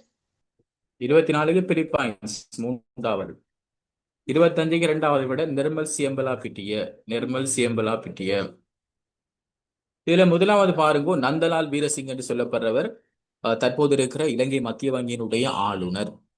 நந்தலால் வீரசிங் என்று சொல்லப்படுறவர் இலங்கை மத்திய வங்கியினுடைய ஆளுநர். 26 புற்றுநோய்க்கான மருந்துகளை கண்டறிவது தொடர்பான ஆய்வுகளை முன்னெடுத்திருந்த இலங்கையினுடைய பல்கலைக்கழகம் கொழும்பு பல்கலைக்கழகம். விட 4வது கொழும்பு பல்கலைக்கழகம். புற்றுநோய்க்கான மருந்துகள் கண்டுபிடிக்கிறது சம்பந்தமாக ஆய்வு செஞ்சாக்கள் கொழும்பு பல்கலைக்கழகம். விட 4வது. இப்ப அண்மையில இப்ப ஒரு 3 அல்லது 4 நாட்களுக்கு முன்பதாக ஒரு உலகளாவிய ரீதியில ஒரு தரப்படுத்தல் ஒன்று வெளியானது. உலகளாவிய ரீதியில ஒரு தரப்படுத்தல் உண்டு. அந்த தரப்படுத்தல்ல இலங்கையில உலகளாவிய ரீதியில அல்ல, இலங்கையில முதலாவது இடத்தை பிடிச்சு கொண்ட பல்கலைக்கழகம் கொழும்பு பல்கலைக்கழகம். இலங்கையில முதலாவது இடத்தை பிடிச்சு கொண்ட பல்கலைக்கழகம் கொழும்பு பல்கலைக்கழகம். மற்றது இப்ப அண்மையில ஜனாதிபதி இந்த சுற்றாடல் பாதுகாப்பு தொடர்பாக அல்லது சுற்றாடல் தொடர்பான விஷயங்களுக்காக, சூழல் தொடர்பான விஷயங்களுக்காக ஒரு பல்கலைக்கழகத்துக்கு விருது வழங்கினார். அந்த பல்கலைக்கழகம் கழனி பல்கலைக்கழகம். கழனி பல்கலைக்கழகம். அடுத்த வவுனியா இலங்கையின் இறுதி பல்கலைக்கழகம். அதை தவிர அண்மையில உலகளாவிய ரீதியில இந்த பிசினஸ் சம்பந்தமான வர்த்தக ரீதியிலான அந்த முதலீடு சம்பந்தமான மாநாடுகள் அதுகள் எல்லாம் வவுனியாவில் ஸ்டார்ட் பண்ணியிருந்தாங்க. ஸோ அப்படியான விஷயம் அங்கே நடந்திருந்தது.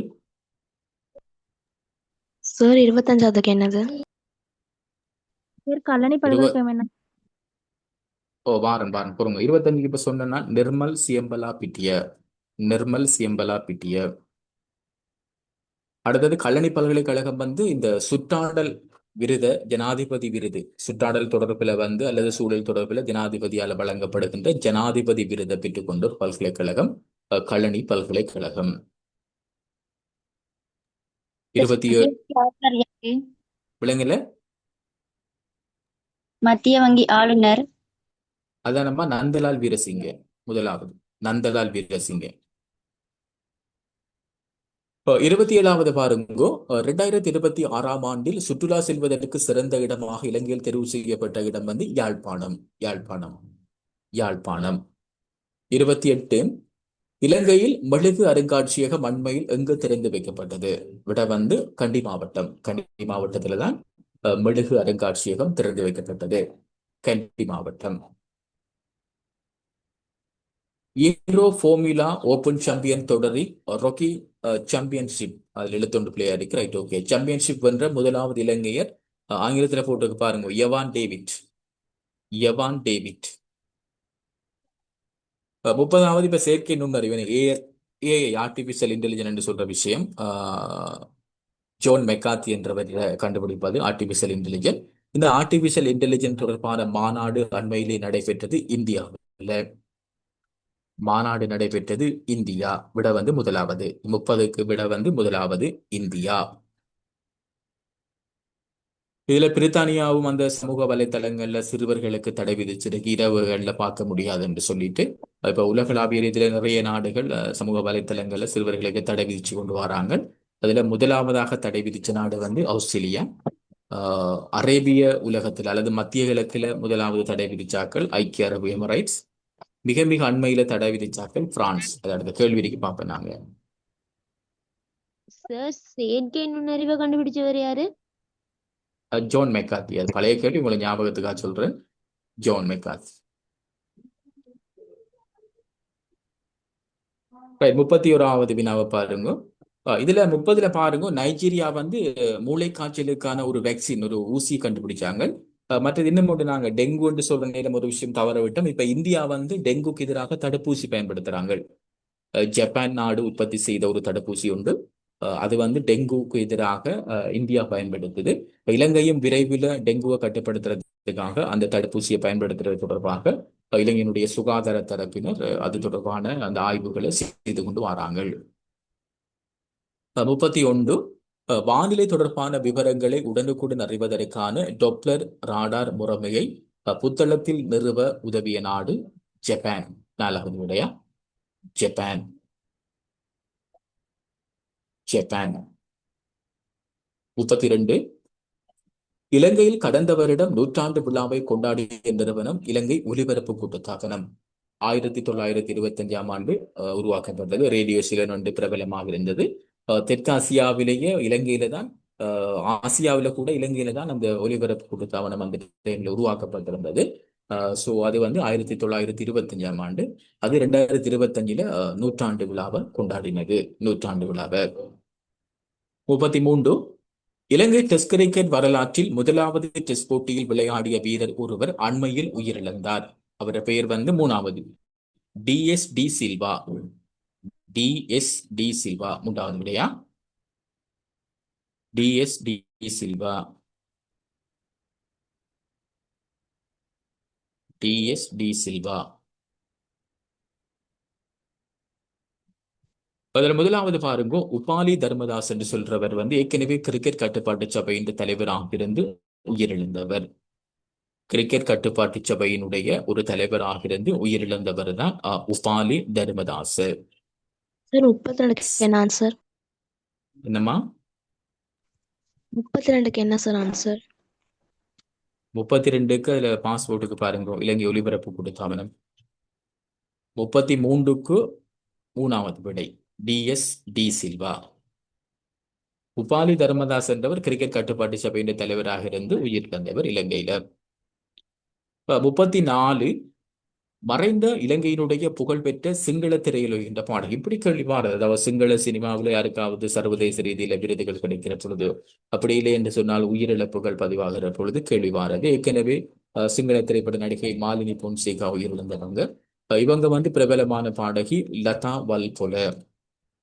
லதா வல்பொல. 34 கொண்டு லதா வல்பொல. அத குயின் ஆஃப் சாங்னு சொல்ற, அதாவது பாடல்களினுடைய ராணி அப்படின்னு மாதிரி. 35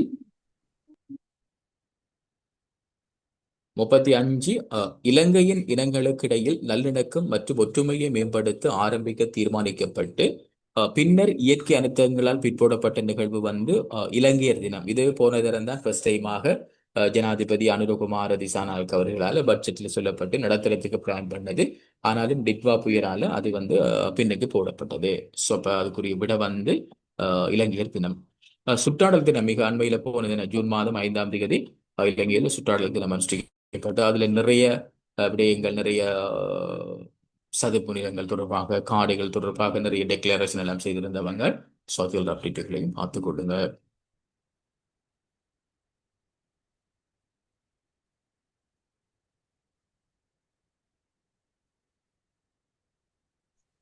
சார் இந்த பேப்பரை குரூப்ல போட்டிருக்கீங்களா? குரூப்ல போடுவாங்கம்மா, உங்களோட அட்மின் ஆல்ரெடி போட்டிருப்பாங்களே. ஆ 35 36 35க்கு ஆன்சர் உண்டா? 35 3 இலங்கையர் தினம். 36 பாருங்க, மிக முக்கியமான கேள்வி. இதை கொஞ்சம் கவனமாக பார்த்து கொள்ளணும். சர்வதேச கால்பந்தாட்ட சம்மேளனத்தினால் நடத்தப்பட்ட இது ரைட் ஓகே இது சர்வதேச கால்பந்தாட்ட சம்மேளனத்தில் நடத்தப்பட்ட அரபு கிண்ண கால்பந்தாட்டம். அப்ப பொதுவாக ஃபிஃபா உலக கிண்ணம் கொஞ்சம் பாருங்க, ஏன்னா சில வேளை அதை போடலாம். இது அரபு கிண்ணம். இதுக்கு விட வந்து மொரோக்கோ மொரோக்கோ மொரோக்கோ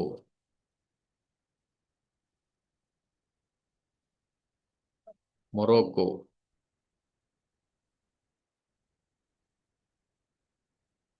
37 அதிக சுற்றுலா பயணிகள் இலங்கைக்கு வருகை தந்த ஆண்டாக பதிவு செய்யப்பட்ட ஆண்டு 2025. இலங்கையினுடைய வரலாற்றில் 2025ஆம் ஆண்டு தான் அதிகமான சுற்றுலா பயணிகள் இலங்கைக்கு வந்தாங்க. 2026 என்ன காரணம்? டெங்கு, அதிகமான டெங்கு நோயாளர்கள் இலங்கையில பதிவு செய்யப்பட்ட ஒரு வருடம் 2026.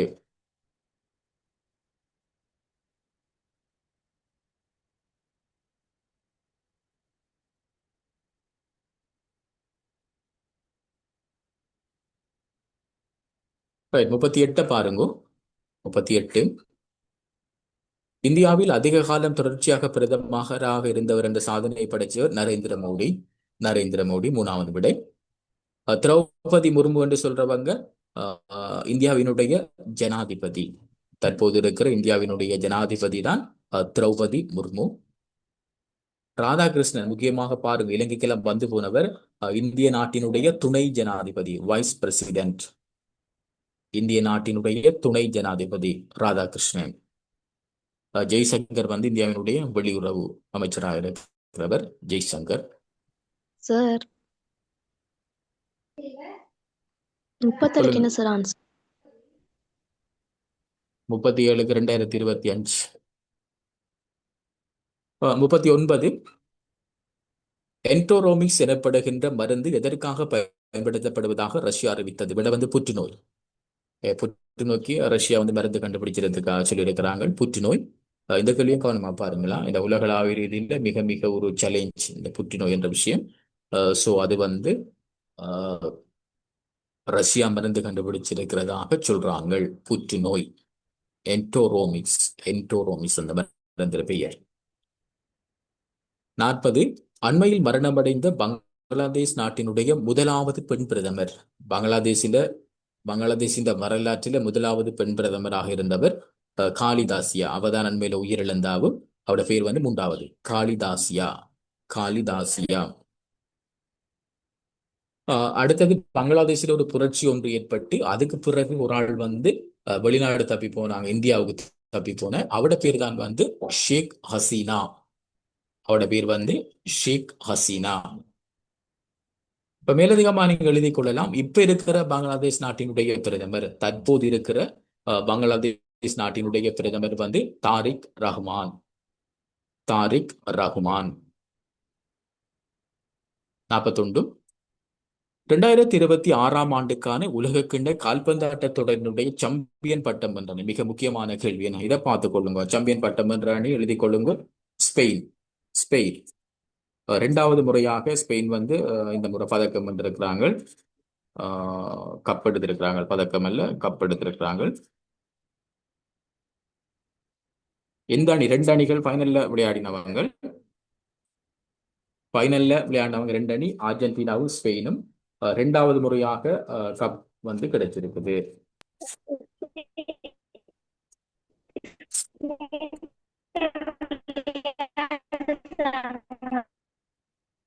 நீங்க கதைக்கிறது விலங்கு இல்லை. இப்ப இந்த உலகக்கிண்ண கால்பந்தாட்ட போட்டி தொடர்பாக கவனமாக எழுதுங்க. இது கரண்ட்லியாக இருக்கிற ஒரு விஷயம்.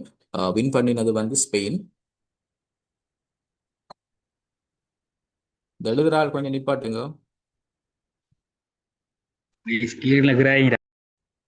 விளையாடுறேன்னு சொன்னா பிரச்சனை இல்லை. அது உங்களுக்கு மெனக்கெட்டவங்க ஃப்ரீயா செய்யறாங்க. விளையாடுறாக்கள் படிக்கிறாக்களை விட்டுட்டு விளையாடிட்டு போங்க.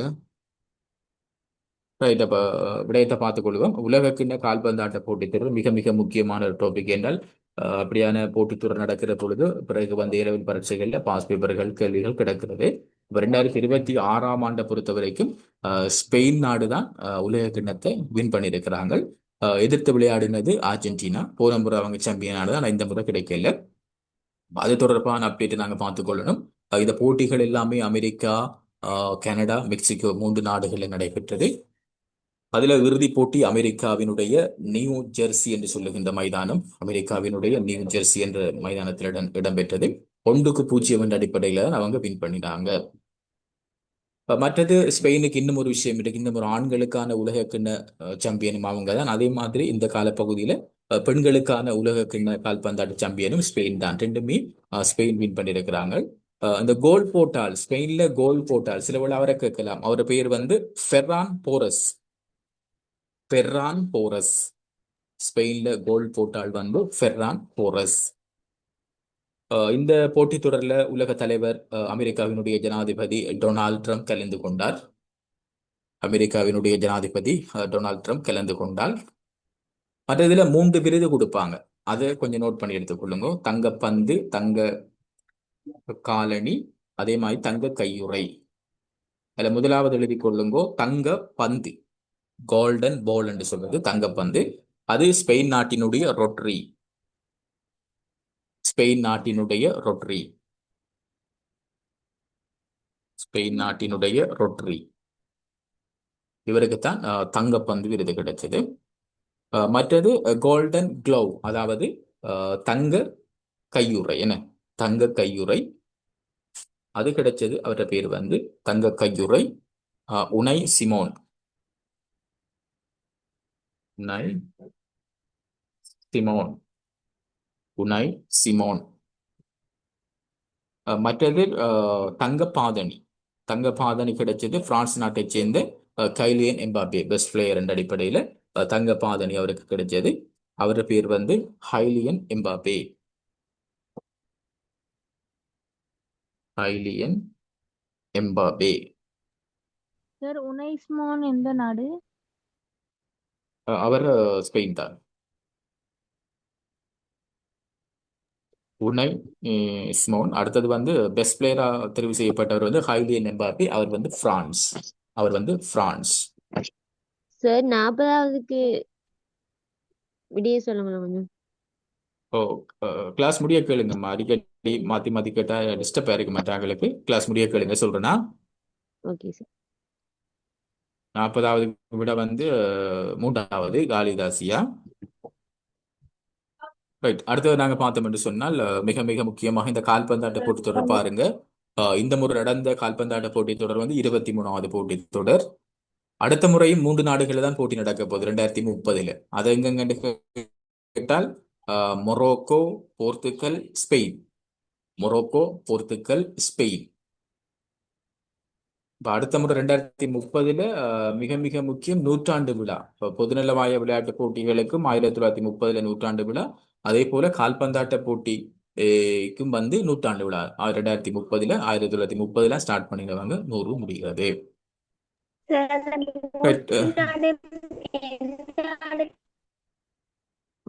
என்னம்மா? அந்த 3 நாடு சொன்னீங்க, மொரோக்கோ, போர்த்துகல், ஸ்பெயின், அது எந்த ஆண்டுல இடம்பெறும்? அடுத்த முறை 2030. 42வது கேள்வியை பாருங்க. 42வது கேள்வி. 2027ஆம் ஆண்டு முதல் 15 வயதுக்கு உட்பட்டவர்கள் சமூக வலைத்தளங்களை பயன்படுத்த தடை விதிச்ச ஐரோப்பிய நாடு வந்து பிரான்ஸ். 4வது பிரான்ஸ். ஆஸ்திரேலியா தான் முதல் தடை விதிச்சு. அதுக்கு பிறகு நிறைய நாடுகள் இப்ப தடை வச்சிருக்கிறாங்க. மத்திய கிழக்குல முதல்ல ஐக்கிய அரபு எமிரேட்ஸ். விட வந்து எங்களுக்கு பிரான்ஸ். 4வது. நேட்டோ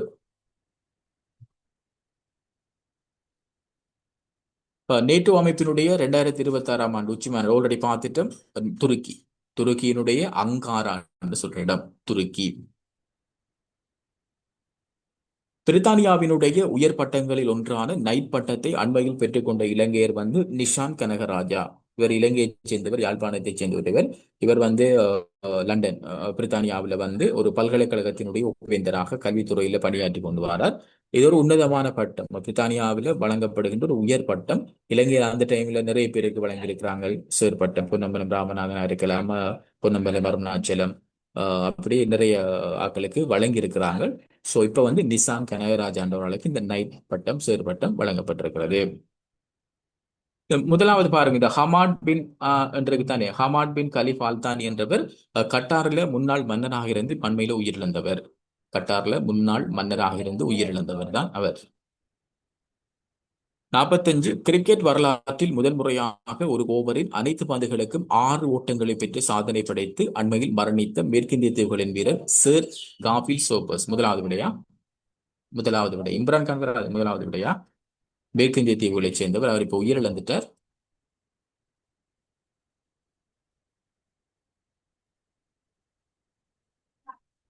45க்கு முதலாவதா சார்?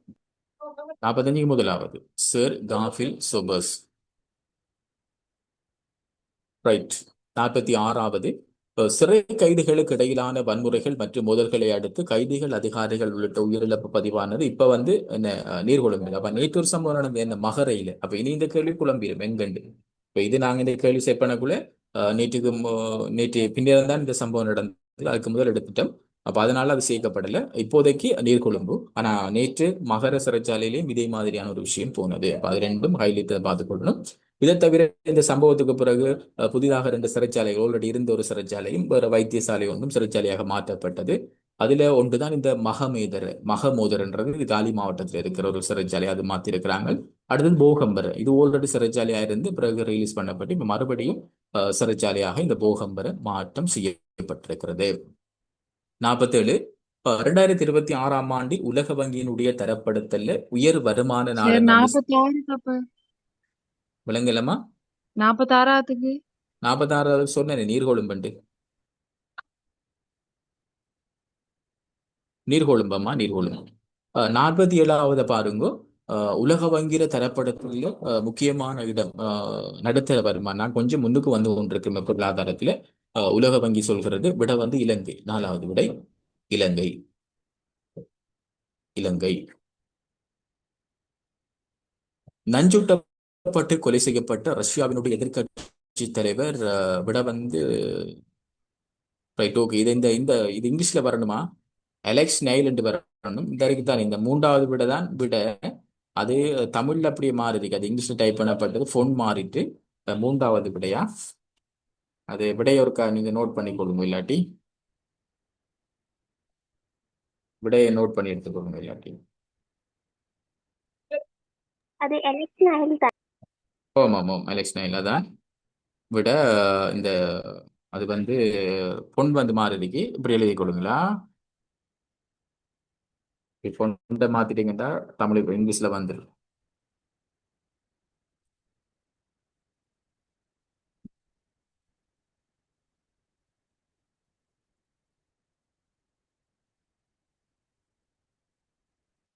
அலெக்சி நெவல்னி. 3வது விடை என்று போட்டுவிட்டு இதை எழுதி கொள்ளுங்க. ராதாகிருஷ்ணன் கவனம் இந்தியாவினுடைய துணை ஜனாதிபதி. ஆல்ரெடி பார்த்துட்டோம். தற்போது நடைபெற்றுக் கொண்டிருக்கும் புதுநலவாய விளையாட்டு போட்டிகளில் கலந்து கொள்ளும். அதை நாங்க பார்த்துட்டோம். என்ன யாரு? ரமேஷ் தரங்க. ஓகே. தெற்காசியாவினுடைய மிக நீளமான நீர்ப்பாசன சுரங்க கால்வாய் எங்கண்டா இலங்கையில தான் உருவாக்குறாங்க. இலங்கையில தெற்காசியாவிலேயே மிக மிக நீளமான சுரங்க பாதை. அது நீர்ப்பாசனத்துக்காக வடமத்திய மாகாணத்துல உருவாக்கப்படுகிறது. அதுல நீளம் வந்து 27.7 கிலோமீட்டர்.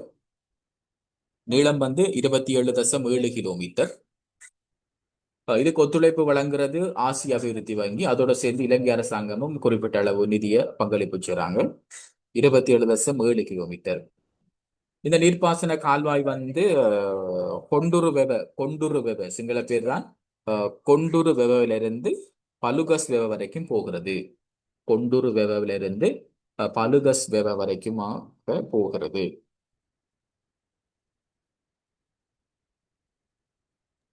சார் இன்னொரு வாட்டி சொல்லுங்கண்ணா கொஞ்சம். இந்த இலங்கையில தான் 50க்குரிய விட வந்து இலங்கை. இது வடமத்திய மாகாணத்துல ஆசிய அபிவிருத்தி வங்கி இலங்கை அரசாங்கம் சேர்ந்து இந்த ப்ராஜெக்டை லான்ச் பண்றாங்க.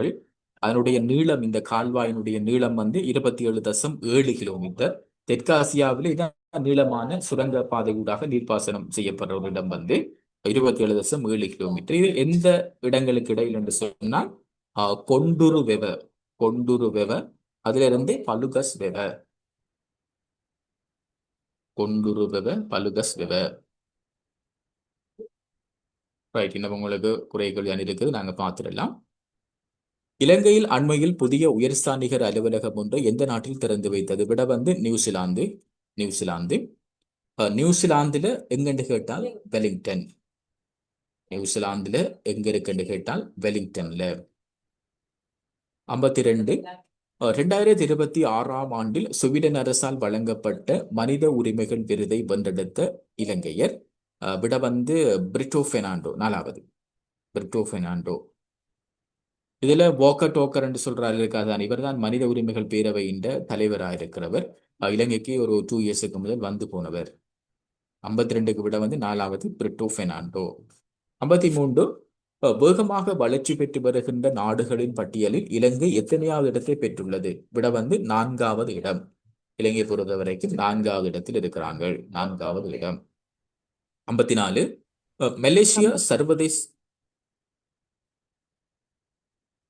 மலேசிய சர்வதேச திரைப்பட விழாவில் சிறந்த நடிகருக்கான விருதை பெற்ற இலங்கையர் வந்து மகேந்திர பெரேரா. இவருக்கு ஒரு சிறந்த நடிகர் என்ற விருது கொடுத்தாங்க. இது மலேசியாவில் நடந்த 9வது சர்வதேச திரைப்பட விழா உண்டு. மலேசியாவால் ஒழுங்கு செய்யப்படுகின்ற 9வது சர்வதேச திரைப்பட விழாவில் இவருக்கு வந்து விருது கிடைச்சிருக்கிறது. மகேந்திர பெரேரா அவர் பெயர் வந்து. அது என்ன திரைப்படம்? சில வேளை திரைப்படத்தை கேட்டா ரிவர் ஸ்டோன். திரைப்படம் வந்து ரிவர் ஸ்டோன்.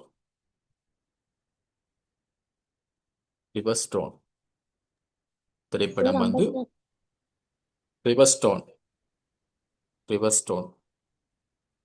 சார் 52க்கு என்ன ஆன்சர்? நீங்க நான் சொல் என்னண்டா இப்ப எல்லாத்துக்கும் அப்படி கேட்டு கொண்டு வந்தீங்கன்னா மற்றாக்கள் டிஸ்டர்பா இருக்குமே. இப்ப சொல்றத கொஞ்சம் கவனிங்க. இல்லாட்டி கிளாஸ் முடிய கேளுங்களா? ரிவர் ஸ்டோன் என்று சொல்றது அந்த திரைப்படத்தினுடைய பெயர். மிக முக்கியமாக இந்த இப்படியான கேள்விகள் இலங்கையாக்கள் விருதுகள் வடக்குள்ள வாரது. 52க்கு அம்மா பாஸ்போர்ட் இருக்கு பாருங்க, பிரிட்டோ பெர்னாண்டோ. விடைய குறிச்சு கொள்ளுங்க, பிரிட்டோ பெர்னாண்டோ. கவரேஜ் தெரியல, நாளைக்கு சில அடைச்சடைச்சு வருதுன்னு தெரியல. 54 கேட்டால் 52 கேட்டால் 4வது விடையா பிரிட்டோ பெர்னாண்டோ. 53 வேகமாக வளர்ச்சி பெற்ற, அதுக்குரிய 2வது விடை. 4வது நாடா போகுது, 2வது விடை. 54 வந்து மகேந்திர பெரேரா. யாரு ரைஸ் பண்ணினால் சொல்லுங்க.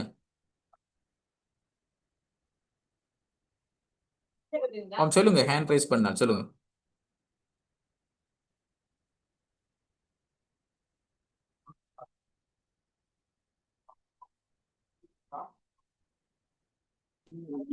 Right, okay.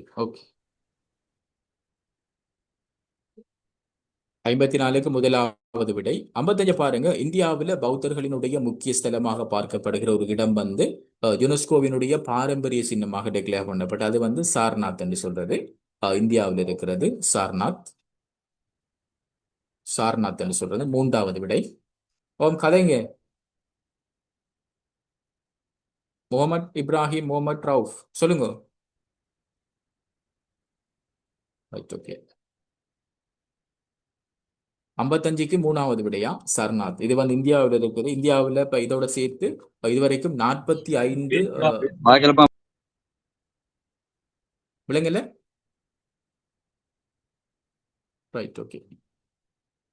இலங்கையில இந்தியாவில் இதுவரைக்கும் 45 இடங்கள் வந்து இப்படி மரபுரிமையாக டிக்ளேர் பண்ணியிருக்கிறாங்க.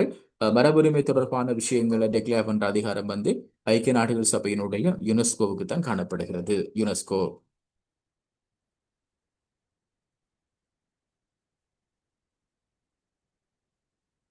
பரீட்சை வினாத்தாள் முன்கூட்டியே வெளியாகியிருந்த சர்ச்சைகளை அடுத்து எந்த நாட்டினுடைய கல்வி அமைச்சர் பதவியை ராஜினாமா செய்திருந்தார்? இந்தியா நாட்டினுடைய கல்வி அமைச்சர் தான் அவர் பதவியை ராஜினாமா செய்திருந்தார். இது ஒரு முக்கிய விஷயமாக அந்த நீட் தேர்வு தொடர்பான விடயங்கள் வருகிற பொழுது ஒரு முக்கியத்துவம் வாய்ந்தா பார்க்கப்பட்டு. அவர் பெயர் வந்து தர்மேந்திர பிரதான். அந்த கல்வி அமைச்சர் பெயர் வந்து தர்மேந்திர பிரதான்.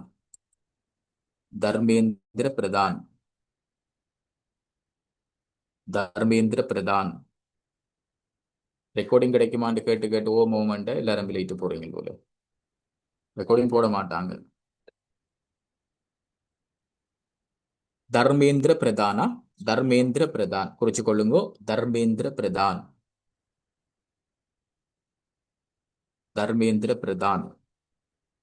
57 ஐக்கிய நாடுகளினுடைய பாதுகாப்பு சபையின் நிரந்தரமற்ற உறுப்பு நாடுகளாக 2027 ஆண்டு தொடக்கம் எத்தனை நாடுகள் சேர்த்துக் கொள்ளப்பட்டிருக்கிறது? இப்ப 2027 5 நாடுகள். விட வந்து ரெண்டாவது 5 நாடுகள். 5 நாடுகளை சேர்த்திருக்கிறாங்க. 5 நாடுகளும் எழுதி கொள்ளுங்கோ. ஒஸ்திரியா, சில நேரம் போடலாம். Austria, Kyrgyzstan, Portugal, Trinidad and Tobago, Zimbabwe. திருப்பி சொல்றேன், 5 நாடுகள். ஒஸ்திரியாவா, ஆஸ்திரேலியா இல்ல, Austria. Austria, Kyrgyzstan, Portugal, Trinidad and Tobago, Zimbabwe. Sir 5 நாடு. 4வது சொல்லுங்களே, 4வது நாட்டை கொஞ்சம். Austria, Kyrgyzstan, Portugal, Trinidad and Tobago. Trinidad and Tobago. நான் போடுறேன் பாருங்க. ட்ரினிடாட்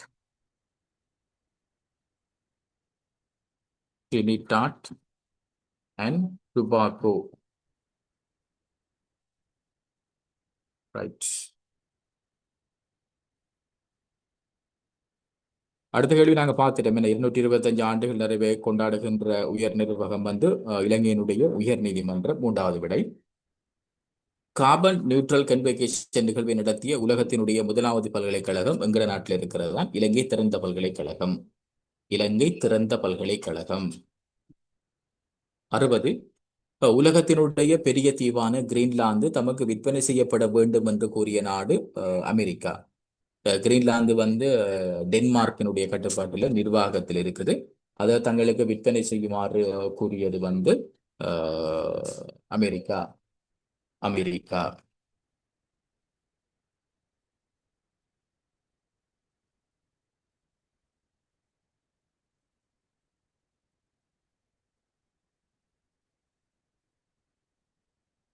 அறுபத்தி ஒன்று பாருங்க. யூரோ நாணயத்தை தமது நாணய அலகாக ஏற்றுக்கொண்ட நாடு வந்து பல்கேரியா. 1வது விடையா பல்கேரியா. இப்ப யூரோ என்று சொல்றது ஐரோப்பிய ஒன்றிய நாடுகள்ல சில நாடுகள், ஐரோப்பிய நாடுகள் எல்லாமே வந்து யூரோவை பயன்படுத்தல. சில நாடுகள் அதுகள்ல பயன்படுத்துறாங்க. ஸோ அதுக்கேற்ற மாதிரி பார்த்துக்கொள்ள நீங்க. பல்கேரியா. பல்கேரியா.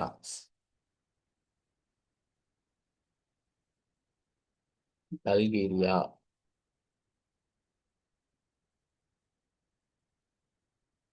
62வது. இலங்கையினுடைய இது ஒரு ஹைலைட்டான கேள்வி பாருங்க. இலங்கையினுடைய ஏற்றுமதி பொருட்களுக்கு அமெரிக்கா எத்தனை வீதம் வரி விதிச்சது? வரி வீதம் வந்து தற்போதைக்கு 10 வீதம். 10 வீதம். 10 வீதம். 63வது. இலங்கையினுடைய பாராளுமன்றத்தில் அண்மையில் உரையாற்றிய வியட்நாம் நாட்டினுடைய தலைவர் எச்சி டூ லாம். 2வது விடையா 63க்கு 2வது விடை எச்சி டூ லாம். இதுல இந்த 1வது பாருங்க. இந்த மெசோட்டோ கண்டான்னு சொல்றவர் ஆசிய அபிவிருத்தி வங்கி, ஏடிபி என்று சொல்றது. ஆசிய அபிவிருத்தி வங்கியினுடைய தலைவர் இலங்கைக்கு வந்து போனவரா? ஆசிய அபிவிருத்தி வங்கியினுடைய தலைவர் இலங்கைக்கு வந்து போனவர் மெசோடோ கண்டா. முகமது முர்சு மாலத்தீவு ஜனாதிபதி ஆல்ரெடி பார்த்துட்டோம். தாரிக் ரஹ்மான் தற்போது இருக்கிற பங்களாதேஷ் நாட்டினுடைய பிரதமர் Tariq Rahman.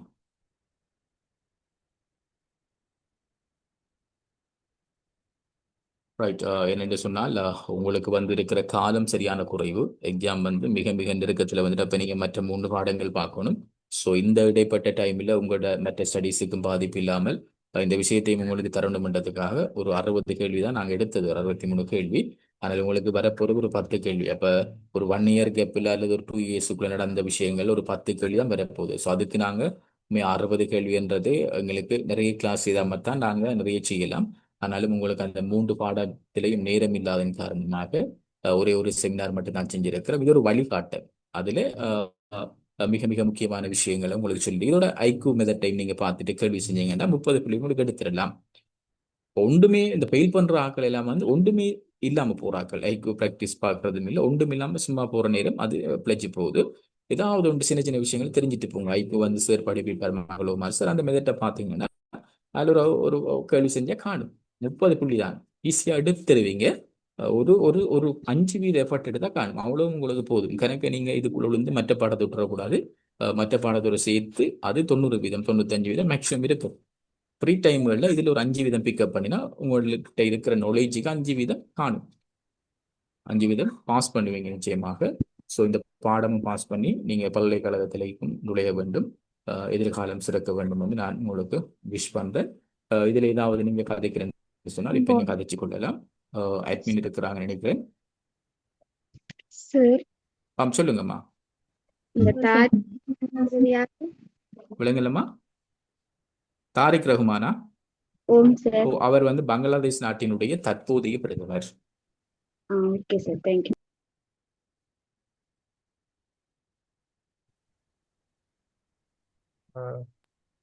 Right. Sir okay sir, அப்ப ஓகே எல்லாம். Right, admin okay. Okay right. Okay பிள்ளைகள், நாங்கள் சரியாக 10:35க்கு ஸ்டார்ட் பண்ணப்பட்ட இந்த கொமன் ஜெனரல் டெஸ்ட் வந்து இப்போ இந்த ஆண்டு நிறைவடைஞ்சிக்குது. ஸோ எதிர்வரும் 2026ஆம் ஆண்டு அவங்களோட சிஜிடி பரீட்சையில் வந்து மொத்தம் 15 கேள்வி, மேக்சிமம் 10 அல்லது 15 கேள்வி இருக்கக்கூடிய 50 கேள்விகளில் வந்து 100 மார்க்ஸ். அப்போ அந்த 100 மார்க்ஸில் வரக்கூடிய 10-15 கேள்வி இந்த ஜென்ரல் நாலேஜ் சம்பந்தப்பட்டது. ஸோ அதுக்குரிய வழிகாட்டலாகத்தான் இந்த செமினாரை நாங்கள் ஏற்பாடு செஞ்சிருந்தோம். சார் நிறைய விஷயங்கள் சொல்லியிருந்தார். வெறுமனே 50-60 கேள்வி பார்த்தாலும் அதோட விடையை மட்டும் சார் சொல்லிட்டு போகல. அந்த ஒரு கேள்விக்கு விடை ஒன்றுதான், ஆனா அந்த விடைகள் ஏனைய விடைகள் இருக்குது, அதுக்கு எந்த கேள்வி வந்தா அந்த விடை பொருத்தம் என்றதையும் பெரும்பாலும் நிறைய விஷயங்கள் சார் சொல்லி தந்துட்டாரு. அதோட சேர்த்து சார் இந்த செமினார்ல முக்கியமா என்னன்னு சொன்னா சார் சொல்லியிருந்தாரு, 95% நீங்க ஏனைய 3 பாடங்களுக்கு முக்கியத்துவம் கொடுக்கணும், இதுல ஒரு 5% தான் நீங்க இந்த கொமன் ஜெனரல் டெஸ்ட்டுக்கு கொடுக்கணும் என்றும் சொல்லியிருந்தாரு. ஸோ அது ரொம்ப முக்கியமானது, ரைட்? அப்ப அதை எல்லாரும் ஞாபகம் வச்சுக்கொள்ளுங்க, ரைட்? அதோட சாருக்கு கட்டாயம் சார் இந்த ஜிகே இலையும் சரி, எல்எல்பி எக்ஸாம்லயும் சரி, லோ என்ட்ரன்ஸ்லயும் சரி, நல்லாவே ரொம்ப எக்ஸ்பீரியன்ஸ் ஆன எக்ஸ்பர்ட் ஆன ஒரு சார், சேம் டைம்ல லோயர். ஸோ அப்போ அவர் சொன்னா அது சரியா தான் இருக்கும்னு நாங்கள் நம்புறோம். ஸோ அதனால அவர் தந்திக்கிற இந்த பேப்பர்ஸை நீங்க அதையும் செய்யுங்க. இது வந்து குரூப்ல நாங்க கட்டாயம் போடுவோம், குரூப்ல நாங்க போடுவோம். ஆல்ரெடி போட்டிருந்தது தான், அதில் சின்ன ஒரு இஷ்யூ உண்டு ஆகின டெக்ஸ்ட் இதாகல. ஸோ நிறைய பேர் புதுசாக ஜாயின் ஆகிப்பீங்க. ஸோ அதனால நீங்க என்ன செய்யுங்கன்னா அந்த குரூப்ல இருங்க, நாங்கள் குரூப்ல அப்டேட் பண்ணுவோம் மேலதிக விஷயங்கள் எல்லாமே. அதோட சார் சம்பந்தமான இன்ஃபர்மேஷன், சார்ட்ட ஏதாவது டவுட்டோ இல்லாட்டி சார்ட்ட கேள்விகள் ஏதோ இல்லை சார்ட்ட கிளாஸஸ் எதுவாக இருந்தாலும் நாங்கள் உங்களுக்கு சார்ட்ட கான்டாக்ட் நாங்கள் சென்ட் பண்ணுவோம். சாரோட நீங்க பேசி அதுக்குரிய அட்வைஸ் எல்லாம் நீங்க செஞ்சு கொள்ளலாம், ரைட்? சிஜிடில 50 கேள்வியில 15 கேள்வி அல்லது 10 கேள்வி கொமன் ஜெனரல் டெஸ்ட். ஓகே, அதுக்கான செமினார் இப்ப முடிச்சு. இதுல ரெக்கார்டிங், இதுல ரிசோர்ஸ், இதுல கைட் எல்லாம் குரூப்ல போடுவோம். அடுத்து எங்களோட யூடியூப்ல நீங்க சப்ஸ்கிரைப் பண்ணி வச்சு கொடுங்க, அதுலயும் வரும், ரைட்? இது ஒரு பார்ட் ஆஃப் 50ல 15-10 தான் வருதுன்னா மீதி கேள்வி கிட்டத்தட்ட 30 கேள்வி, 25-30 கேள்வி ஐக்யூ சம்பந்தப்பட்டது. எனவே அந்த ஐக்யூக்கும் உங்களுக்கு ஒரு செமினார் தேவைப்படுது. எனவே அதோட டீடைல்ஸ், அதோட இன்ஃபர்மேஷன், அதோட ரிசோர்ஸையும் இதே மாதிரி நாங்கள் உங்களுக்கு குரூப்ல இன்ஃபார்ம் பண்ணுவோம். ஸோ அதுலயும் கட்டாயம் நீங்க ஜாயின் ஆகிக்கொள்ளுங்க. காரணம் இதுல மட்டும் இதுல 15க்கு 15 எடுத்தா 30 தான் வரும். ஒன்றாலும் மிஸ் ஆயிடுச்சுன்னா 28,000 ஜிகேல குறைஞ்சிடும். ஸோ அப்ப இது மட்டும் கவனிச்சு போதாது, இதோட சேர்ந்து கட்டாயம் ஐக்கியூவும் தேவை. எனவே அந்த ஐக்கியூக்கும் இதே மாதிரி ஒரு வழிகாட்டலை நாங்கள் ஏற்பாடு செய்வோம். வித்தின் நாளையோ அல்லது நாளை மறுதினமோ நாங்கள் உங்களுக்கு ஏற்பாடு செஞ்சு உங்களுக்கு அந்த இன்ஃபர்மேஷனை குரூப்ல போடுவோம். எனவே கட்டாயம் உங்களோட ஃபீட்பேக்ல குரூப்ல போடுங்க. அடுத்து யூடியூப்ல எதிர்பார்த்துறீங்க, உங்களுக்கு இதோட ரெக்கார்டிங்ஸ், கலந்து கொள்ளாதவங்க ரெக்கார்டிங்ஸ் வரும். அதே மாதிரி யூடியூப்ல இதை பார்த்துட்டு இருக்கிறவங்க, லைவா பார்த்துட்டு இருக்கிறவங்க என்ன செய்யுங்க, கட்டாயம் இந்த செமினார் எப்படி இருந்துச்சு, சில கைடன்ஸ் எப்படி இருந்துச்சு, கட்டாயம் அந்த வீடியோவுக்கு கீழே கமெண்ட் செக்ஷன் இருக்குது, அந்த கமெண்ட் செக்ஷன்ல வந்து கட்டாயம் உங்களோட ஃபீட்பேக்ல போடுங்க. எனவே இதோட முடிப்போம். மீண்டும் ஐக்யூ செமினார்ல சந்திப்போம். அஸ்ஸலாமு அலைக்கும், குட் ஆஃப்டர்நூன் அண்ட் வணக்கம். ஆமா சார்.